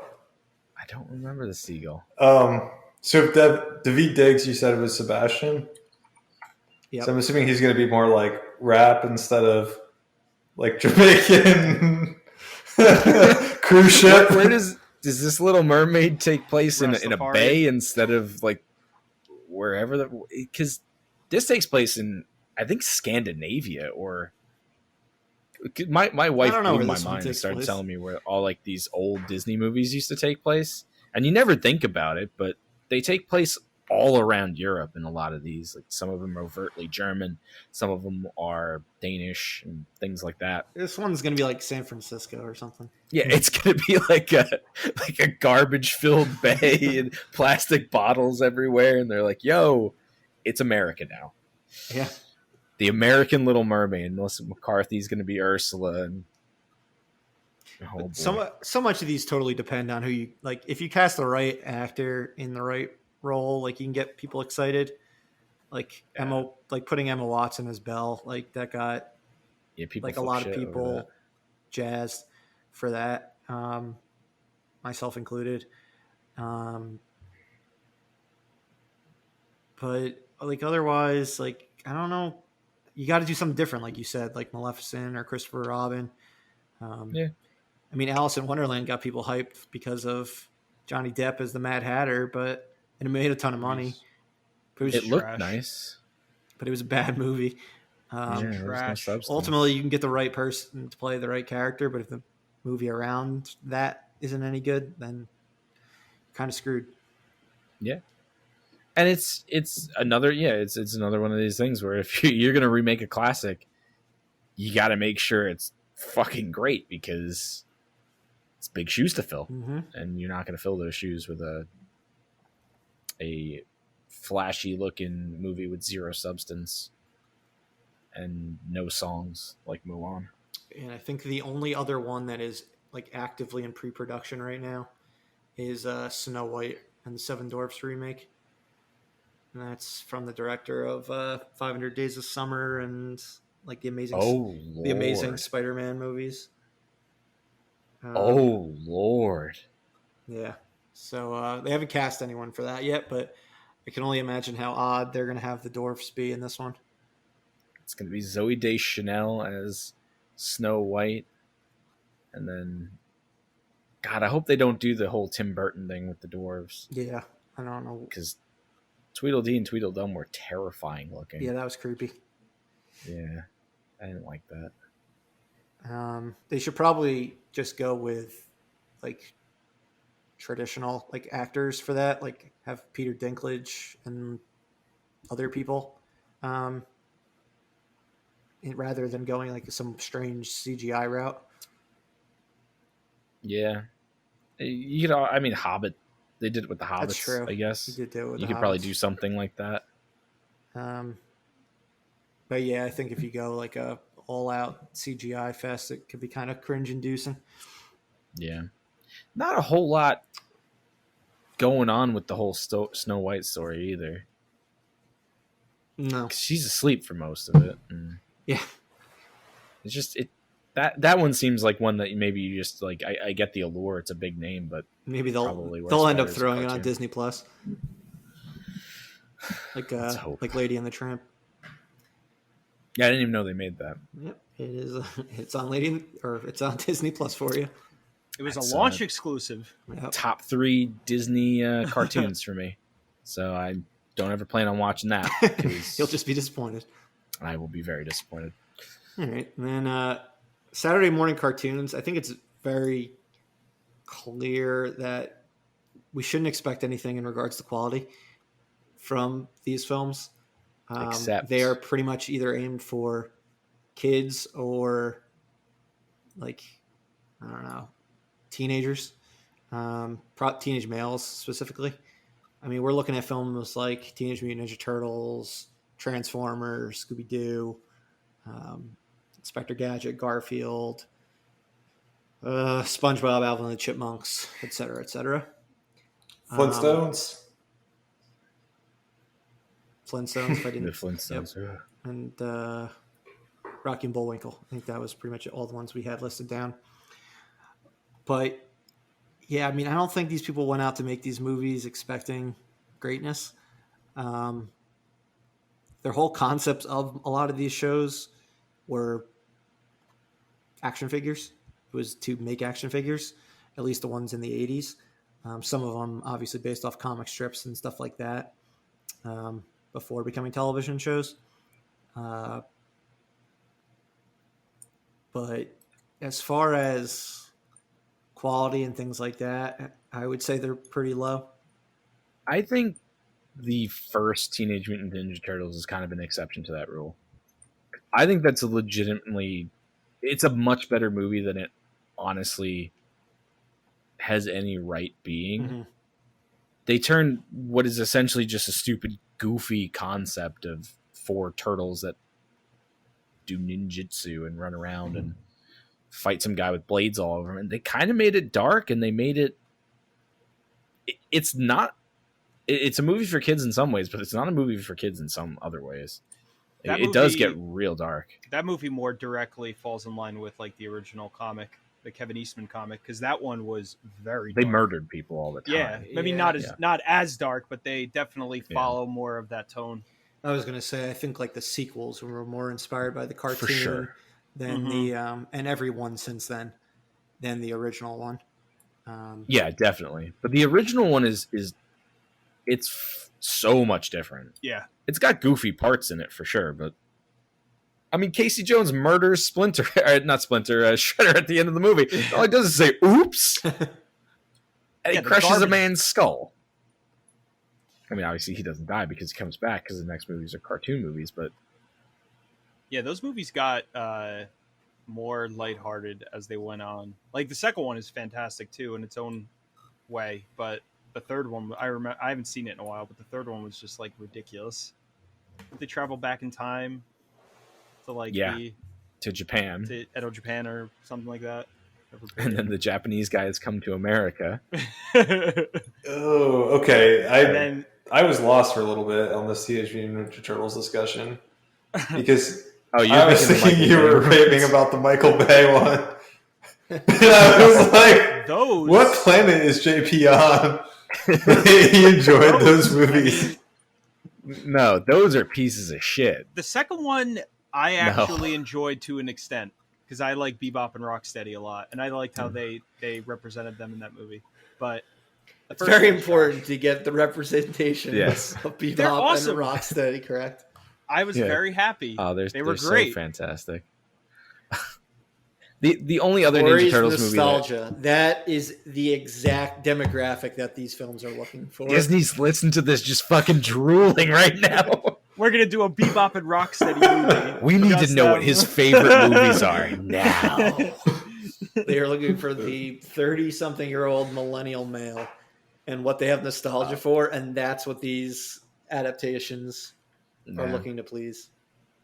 And TMNT did a pretty good job. The first animated one they did, but I guess obviously not a live action movie, but it should have been. Yeah, that's what Turtles 4 should have been, but live action with Corey Feldman. I don't even know if he was he a voice in one of those for the animated the ones in the 90s. The ones in the 90s. Well, for the ones in the 90s, but did he do the TMNT? I don't know if he did. No, I don't think so. I feel like he might have done the animated one, maybe that like. The one TMNT, that one. It's such a weird. That one had like Sarah Michelle Gellar as a voice. Like it had like it had like new actors. That was a weird one because Nolan North was Raphael from Uncharted.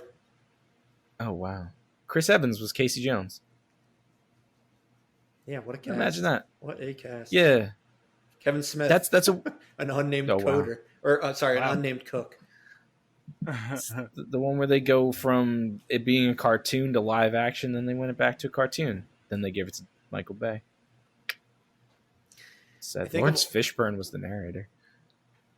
Of all of these movies, I don't know if you guys have heard this story, but it's pretty funny. Garfield. So obviously they got Bill Murray to be the voice of Garfield. Do you guys know how they got him? Oh yeah. No, not at all. That's a good one. So it was written by a couple fellows, one of which was Joel Cohen. So based on finding out that information alone, Bill Murray signs up to do the film. After he signs up, he finds out that Joel Cohen is not the Joel Cohen of the Coen brothers, but there's an H in the Cohen, and it is just a completely different writer. Oh man! Oh gosh! Wow, he got taken for a ride. Yeah, I mean, he's not like this guy wasn't like a bad writer. Like he was one of the writers of the original Toy Story film, but he was not the Cohen that that Bill Murray was expecting to collaborate with for 2 films now. Imagine if one of the Coen brothers actually wrote the Garfield movie. We did get some funny stuff in the Zombieland movies about Garfield, so I think that alone is worth that story, and Zombieland is worth the Bill Murray kind of sucking it up to do those. Oh you know what's hilarious about that is that Lorenzo Music always gets tabbed to play Bill Murray characters when they get animated, and then this time Bill Murray plays a Lorenzo Music character when it becomes real life. That is pretty funny.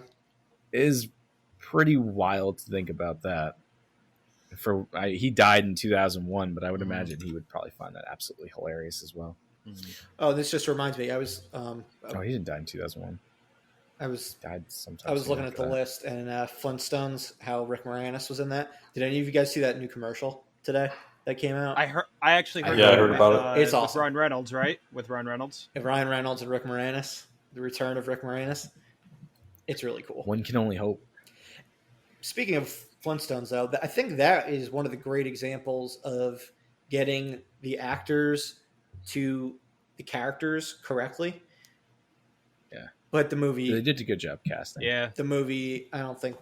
It didn't work very well, in my opinion. No. Yeah, it wasn't good.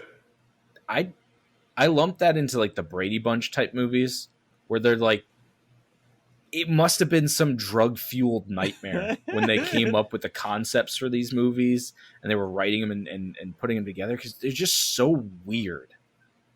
Those types of movies creep me out more than anything else. Like the Brady Bunch movies and Addams Family. Yeah, it's some fucked up world where I don't ever want to be a part of it. Did any of you guys find Flintstones to be like sleazy, like the movie when you were a kid? Oh, I found the Kyle MacLachlan character so sleazy, like gross to be watching when I was like in elementary school. Have you watched it as an adult? His performance is like creepy as fuck. It's because he was probably prepping for fucking Showgirls.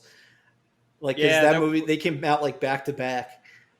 Yeah, because I think that was what he did right when he was done with Twin Peaks. That was like right off of Twin Peaks. He's all horned up on Halle Berry, and it just There was those movies were weird. Also, another weird thing, like why are all these Saturday morning cartoons once they're turned to movies pretty fucking perverted? I mean, just look at the Transformers movies. It was basically like an advertisement for like wanting to get with Megan Fox. Yeah, but that's Michael Bay. That's not.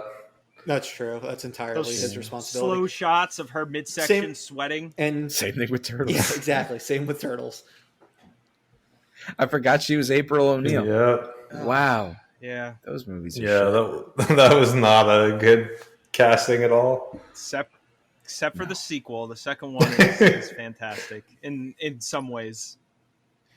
No. Yeah. So while these Disney ones are definitely for, I would say, millennials, both male and female, particularly who grew up with a lot of these 90s characters, I'd say the Saturday morning cartoon ones are very much targeted to like pre-pubescent boys, teenagers, and nostalgia fueled millennials again.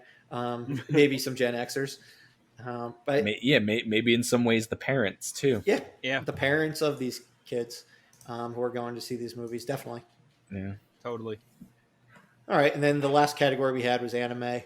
I don't know shit about anime, so I'll let you guys kind of get into they're doing right and wrong and things like that. So just to start off with wrong, can we talk about how shitty the Dragon Ball Z movie was?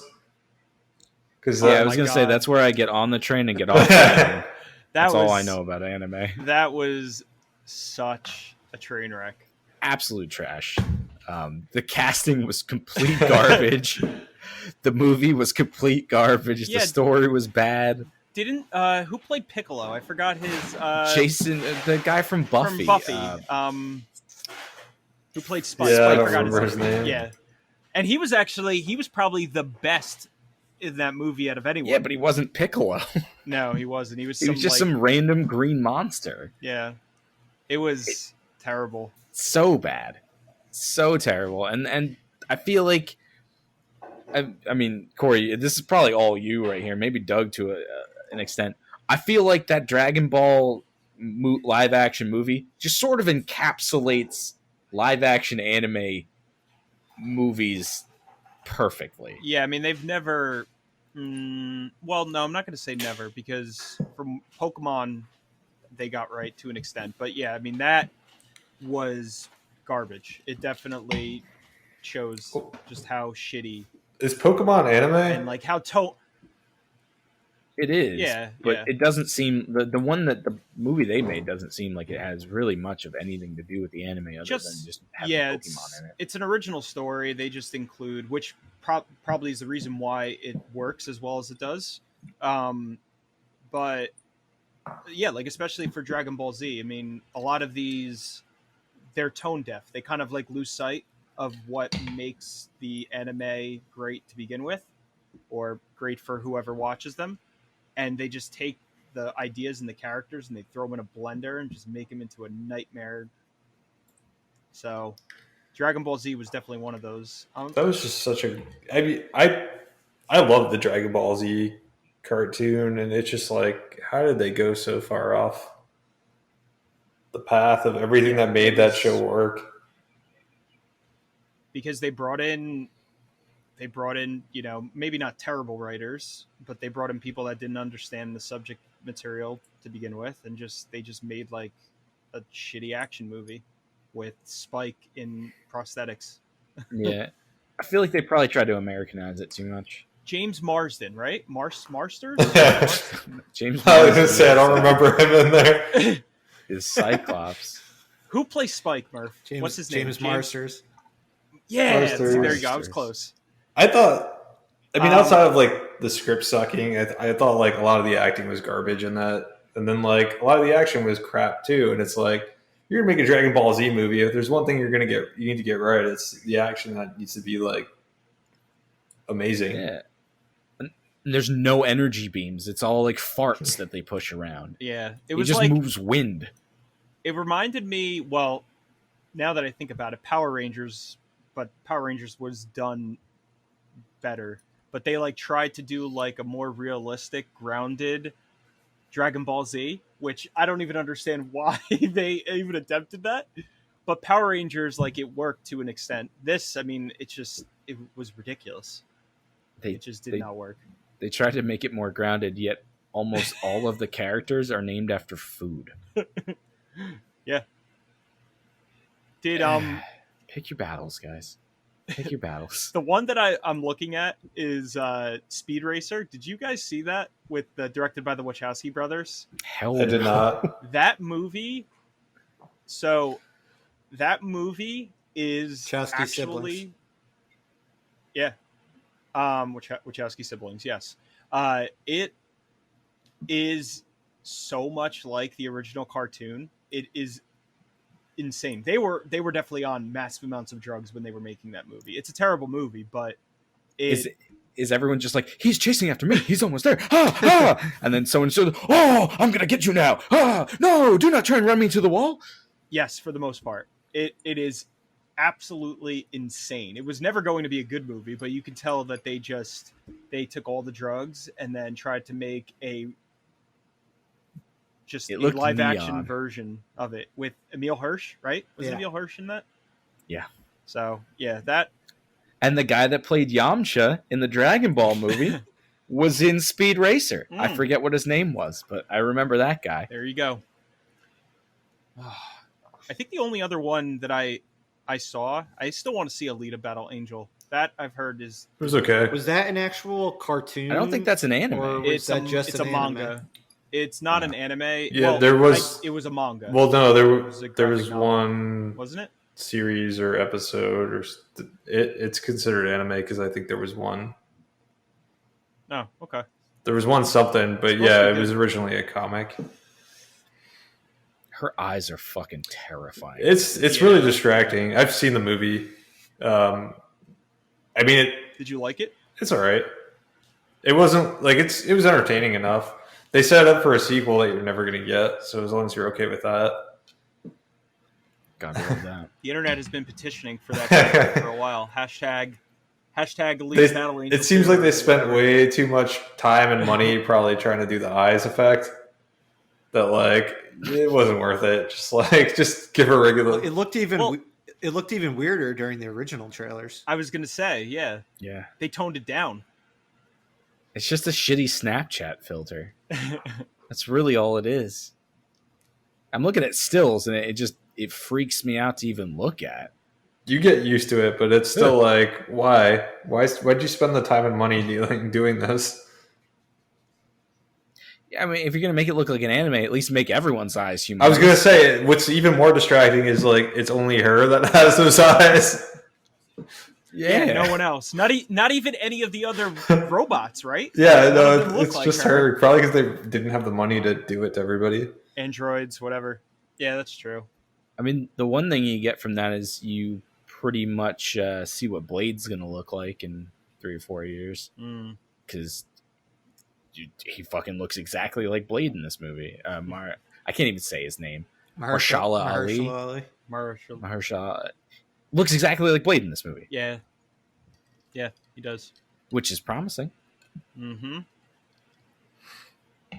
Ghost in the Shell is the last one that I was very disappointed with. I remember when I saw that because I love Ghost in the Shell, and I love Scarlett Johansson, but it was a recipe for disaster. Well, wasn't she like poorly cast in the role? Oh yeah, no, she was. I mean, well, I thought she was a good enough actress to pull it off, but it wasn't her fault. It was tone deaf in a lot of ways. They tried to replicate like really popular classic scenes from the anime, and they did to an extent, but it fell very flat. Not her fault at all. It just, I think it definitely would have been better if they casted someone else, but that was a disappointing one for me. Corey, you never saw, although I don't know that's technically anime, although it's anime style, Avatar: The Last Airbender? I saw the live action. I've never watched the show, surprisingly. It's on my list. So good. Long list. But I did watch the movie only because of how terrible it was supposed to be, and I mean, I just remember it being horrific. Yeah, it's pretty bad. I wasn't offended by it because I didn't have any context with the show really at all. That was M. Night, right? I just know like yeah. God, that was such a piece of crap. I just know like his flying like moose thing that he rides or whatever. Doug, you really liked Avatar, didn't you? Yeah, not as much as my me. Oh no, my brother is like huge into it and has seen them all and is on the newer Avatar. But yeah, I watched them. Oh, yeah, Korra. Legend of Korra. Yeah, it's supposed to be good. It's on my list, both of them. I'll watch them eventually. Maybe they're very good. They're better than they have any right to be.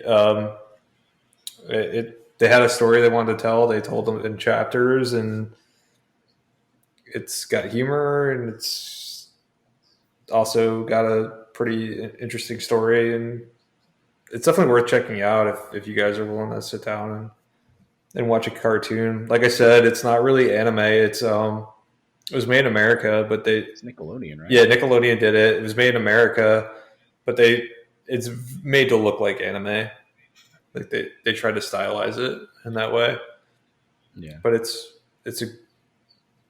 a great cartoon, geared towards kids, but also I think intelligent enough for adults. And then there's a crappy M. Night Shyamalan movie that you should not watch if you have any interest in Avatar, because it'll completely sour you on it. What I find interesting about these ones, this like subsection, is I feel like these ones try the most, like with the directors that they get to do them. Like I feel like they really want them to break out and not be like have like this just be targeted to the fans of the original, but they want it to get a whole new audience, and they just don't. They fail at doing that every single time. Whether it's the Wachowskis, the M. Night Shyamalan, Robert Rodriguez with Alita, they just never break out to the degree that I think the studios or the directors are hoping. I mean, none of them had a sequel. No. If you're gonna make an anime movie, make it for the fans of the anime. It's really, at least as someone that doesn't really like anime at all, I liked Dragon Ball Z when I was a kid, and even now I try and watch it, and I fucking cannot for the life of me understand it. It's really hard to get people to understand anime.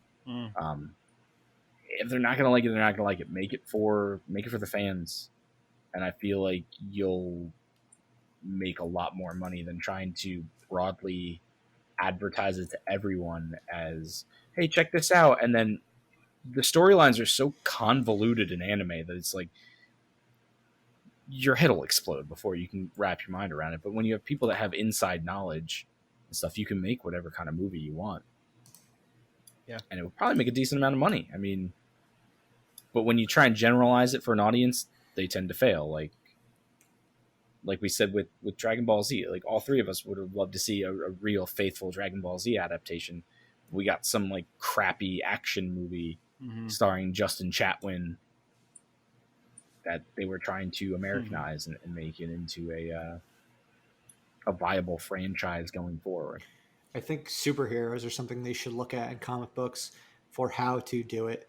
Like when the superhero genre got the most successful it had ever been, it's when they stopped trying to turn them into something they weren't and fully embrace the source material.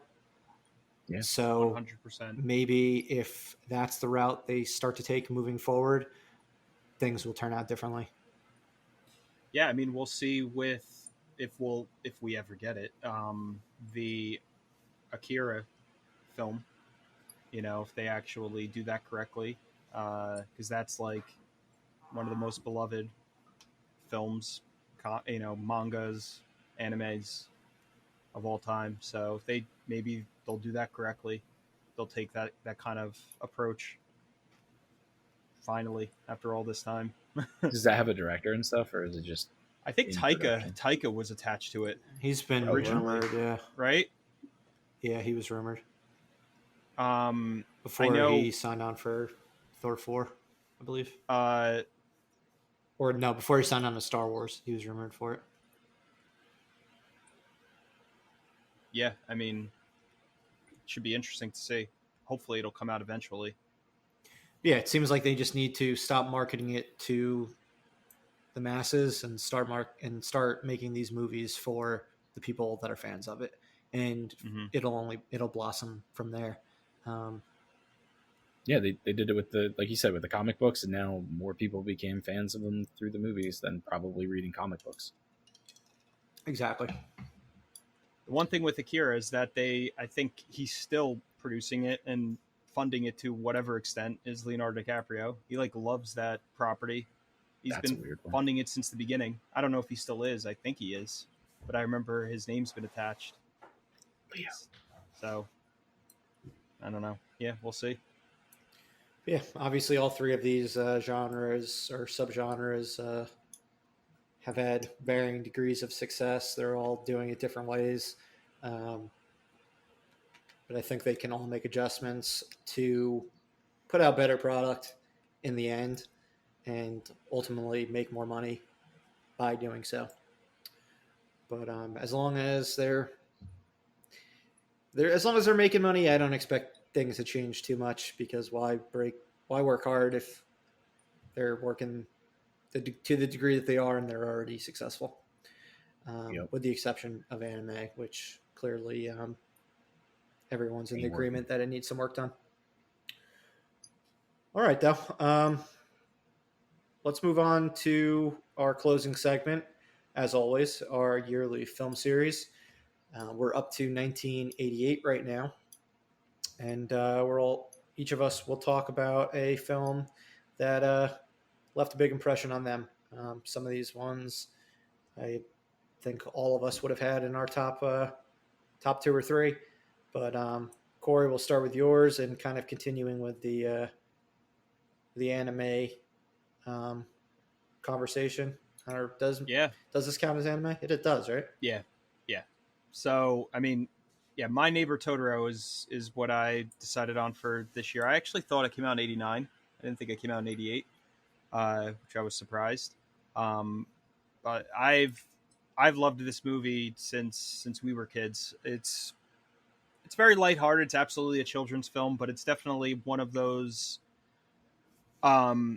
just really I guess whimsical and magical, almost like a fairy tale type of film that we almost like a Disney cartoon that we grew up with. One of our friends introduced me to it when we were kids, and I always liked it since. I mean, it's a Studio Ghibli film, which if you guys aren't familiar with them, Studio Ghibli is one of the most popular and prolific anime studios from Japan, probably of all time. Hayao Miyazaki directed it. He's directed a bazillion films. I believe he's won Oscars for a lot of his films in the past.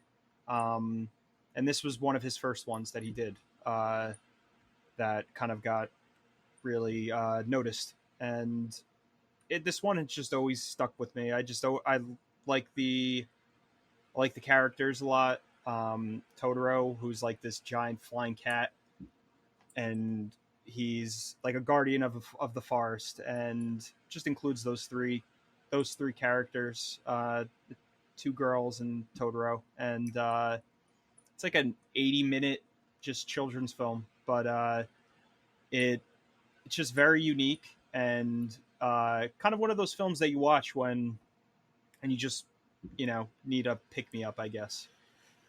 Corey's got a motherfucking Totoro tattoo. I do, on my arm.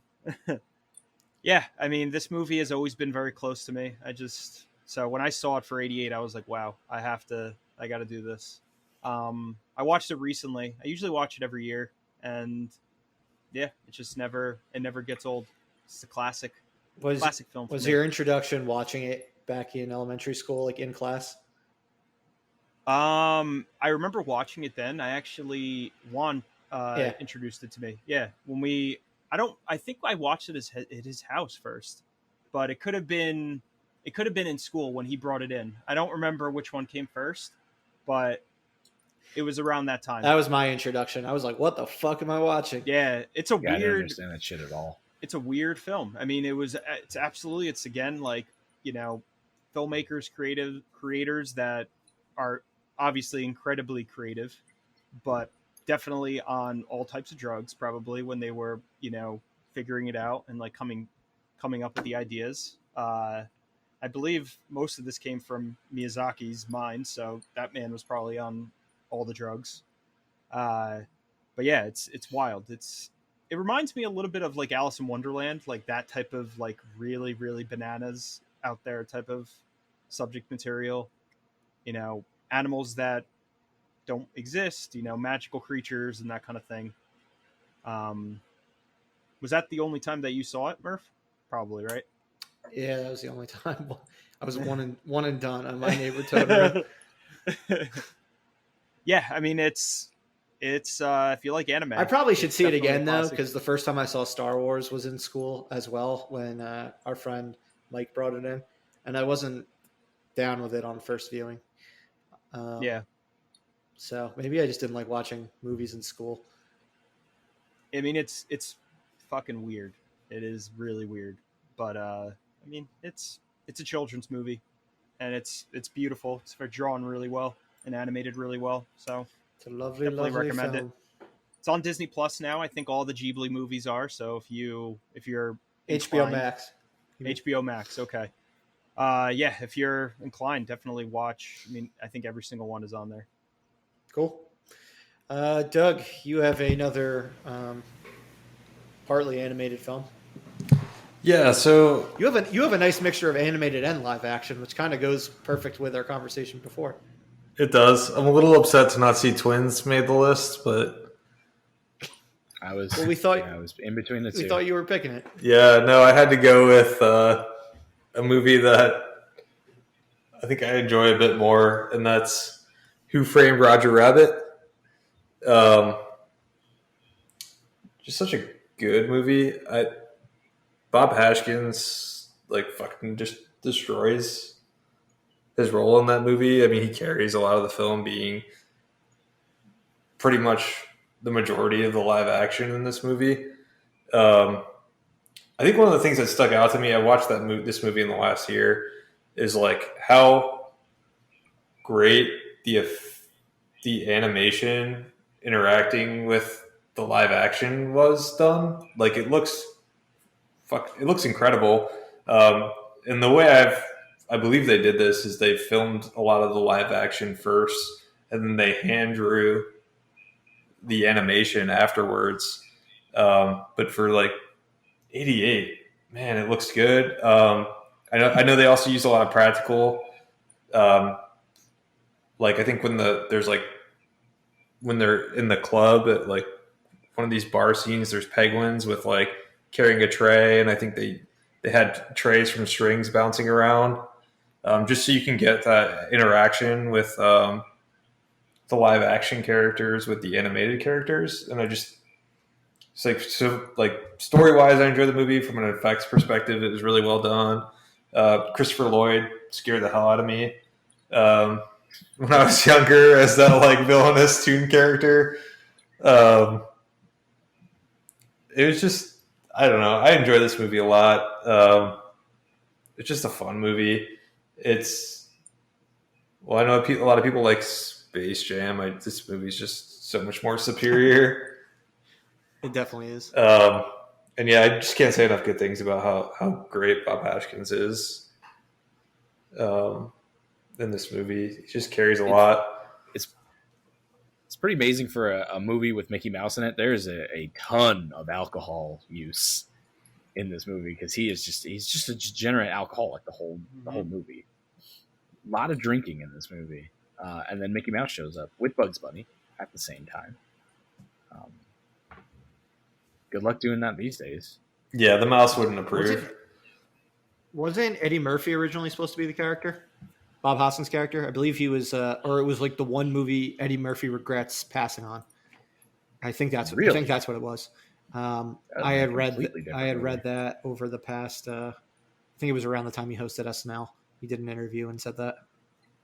Wow, that would have been really interesting. Yeah, because Bob Hoskins has that real dour. Yeah, they call him a sourpuss eight or 9 times in the movie, I think. And that's really what it is. I can't imagine Eddie Murphy doing that. I would imagine to be a little bit lighter if that was the case, because he's just this jolly dude.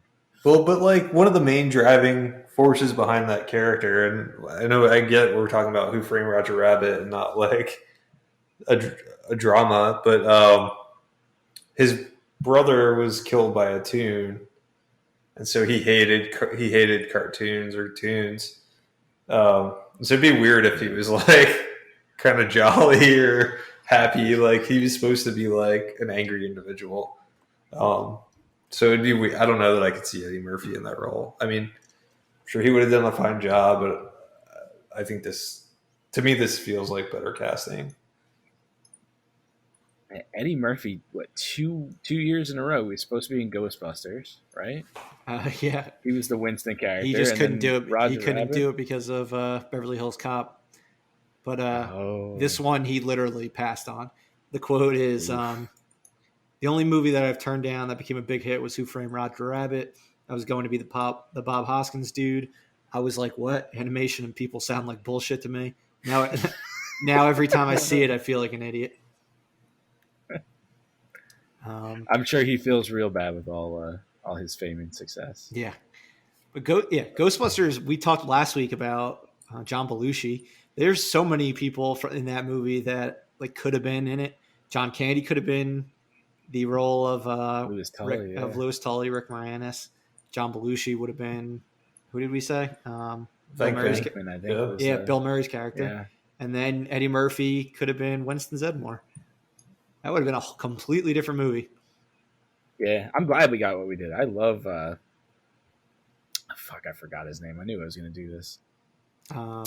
He's like such a great actor too. The guy who plays Winston. Ernie Hudson. Ernie Hudson. I love Ernie Hudson. And Ernie Hudson's a goddamn treasure because he shows up everywhere in his Ghostbusters costume after this. He's one of the best parts of that movie. Yeah. It's just that would have been so weird. That would have been a lot of butting heads if you had Dan Aykroyd, Harold Ramis, Jim Belushi. I get them confused all the time. Completely different. John Belushi, Eddie Murphy, and John Candy. Yeah, that would have been a huge amount of people like clashing in the movie. Whereas I think everyone did a really good job getting along with the way it ended up. But.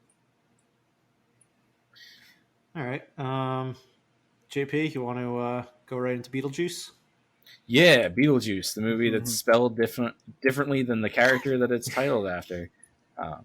Always confused the shit out of me as a kid. I almost picked Twins, Doug, but I really had to go. Yeah, no, I don't blame you.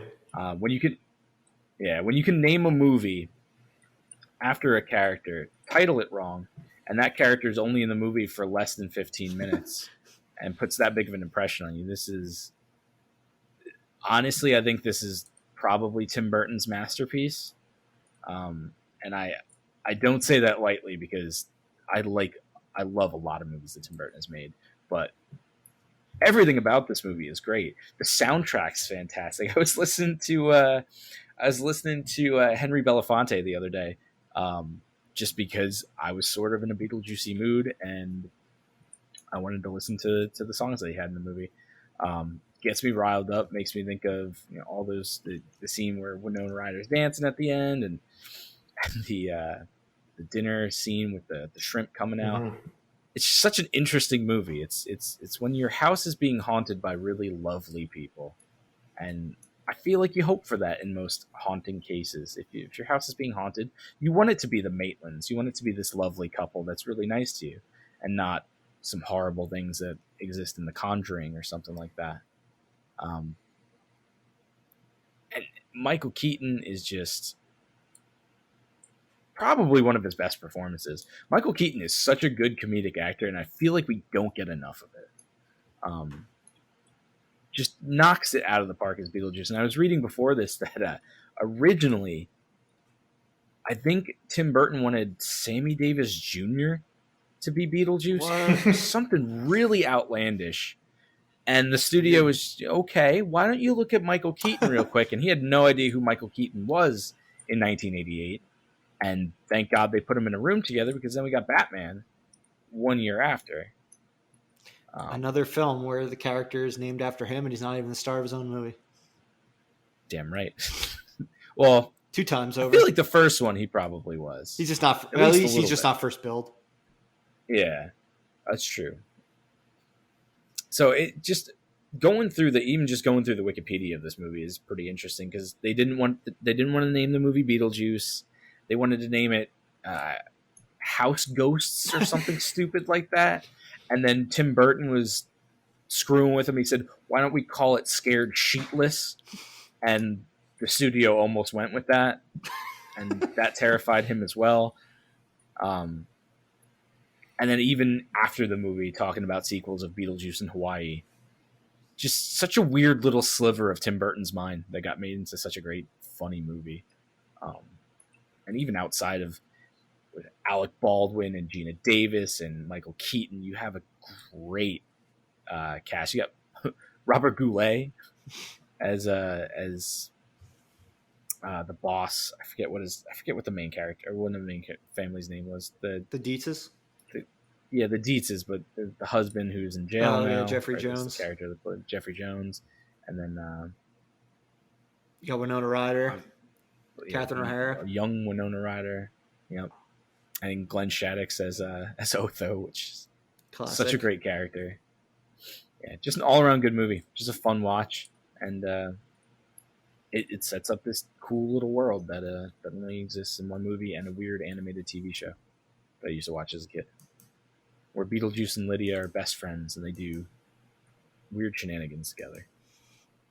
And it's such an anomaly in Tim Burton's career because it's like not based on an existing property.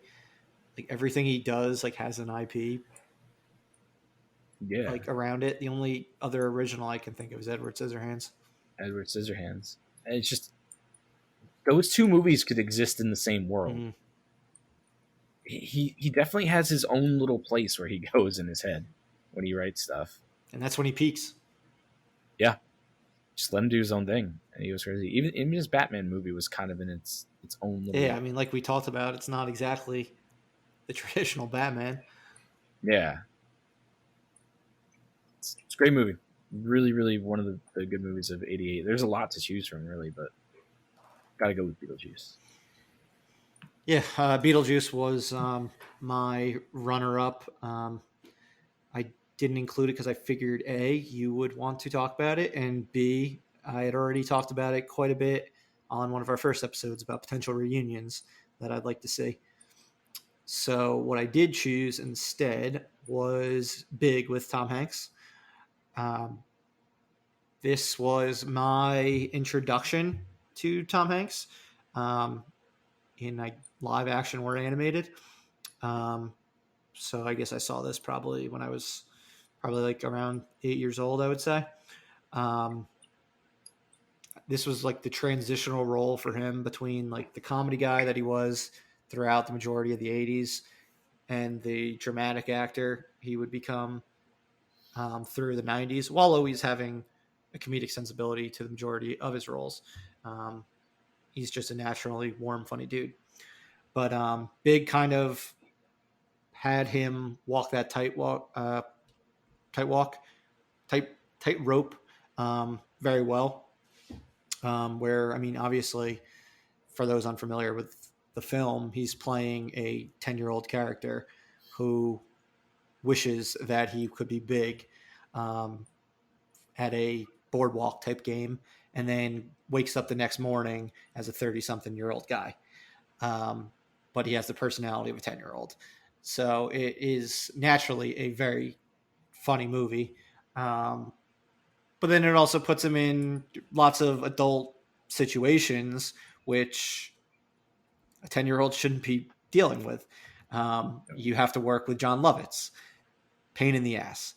You have to work for the dad in Home Alone. And he's kind of a prick who's trying to screw your career over. He gets in a relationship with an adult woman, for like a pretty intimate relationship, which I don't know how that would work in films today, because it was even kind of creepy when I was a kid. But yeah, he's like running around his room and she's trying to get his clothes off and he like jumps on the bunk bed, right? Yeah, it's pretty odd. Yeah. But then, I mean, it also is just like a ton of fun. I mean, you got this whole FAO Schwartz scene with him and Robert Loggia on the piano. If anyone is more needs their references up to speed, it's similar to the scene from The Night Before with Seth Rogen, Joseph Gordon-Levitt, and Anthony Mackie playing Runaway on a giant piano. And then it just deals with the whole aspect of he's working for a company and he's designing kids' toys. What 10-year-old kid wouldn't want to design anything that they can then play with themselves? I mean, Shit, he I comes wanna do up. that now. It shows like how he's coming up with better ideas than these executives that are paid a ton of money but have lost touch with their childhood. And that's a big like subplot of the whole movie, is like the whole keeping how it's important to still have that spirit of being a kid like alive with you, whether you're Robert Loggia's age or was it Christine Perkins or Elizabeth Perkins? Sorry, just don't have sex with 10-year-olds. That's Hey, she didn't know that's that. fucking very bad. But yeah, the movie's it's a ton of fun. But also it's got a lot of heart to it and some good dramatic beats. And it really showed why Tom Hanks became the movie star that he was of the 90s. I mean, this was the start of him going on a roll. After this, he had A League of Their Own, Sleepless in Seattle, Philadelphia, Forrest Gump, Apollo 13, Toy Story movies, et cetera, et cetera, et cetera. So yeah, it's just another classic. Like you guys said, 1988, super strong year. Great year. And yeah, unless anyone else has anything to say, I think we can wrap this one up. On to 1989. We're on to 1989, folks. This is also a good Shit, year. we're almost in the 90s. No. Yep. Yes, we are. But all right, that is officially all we have for today. Thank you again for listening. As always, please like, follow, subscribe, whether it's our social media pages, our YouTube channel, or any of our podcast links, whether it's Apple Music or Spotify. Your subscriptions and likes mean the world to us. But as always, this has been Corey, Doug, JP, and Murph at Live Breathe Film. We'll be back next week, and we hope you are too. Thanks a lot.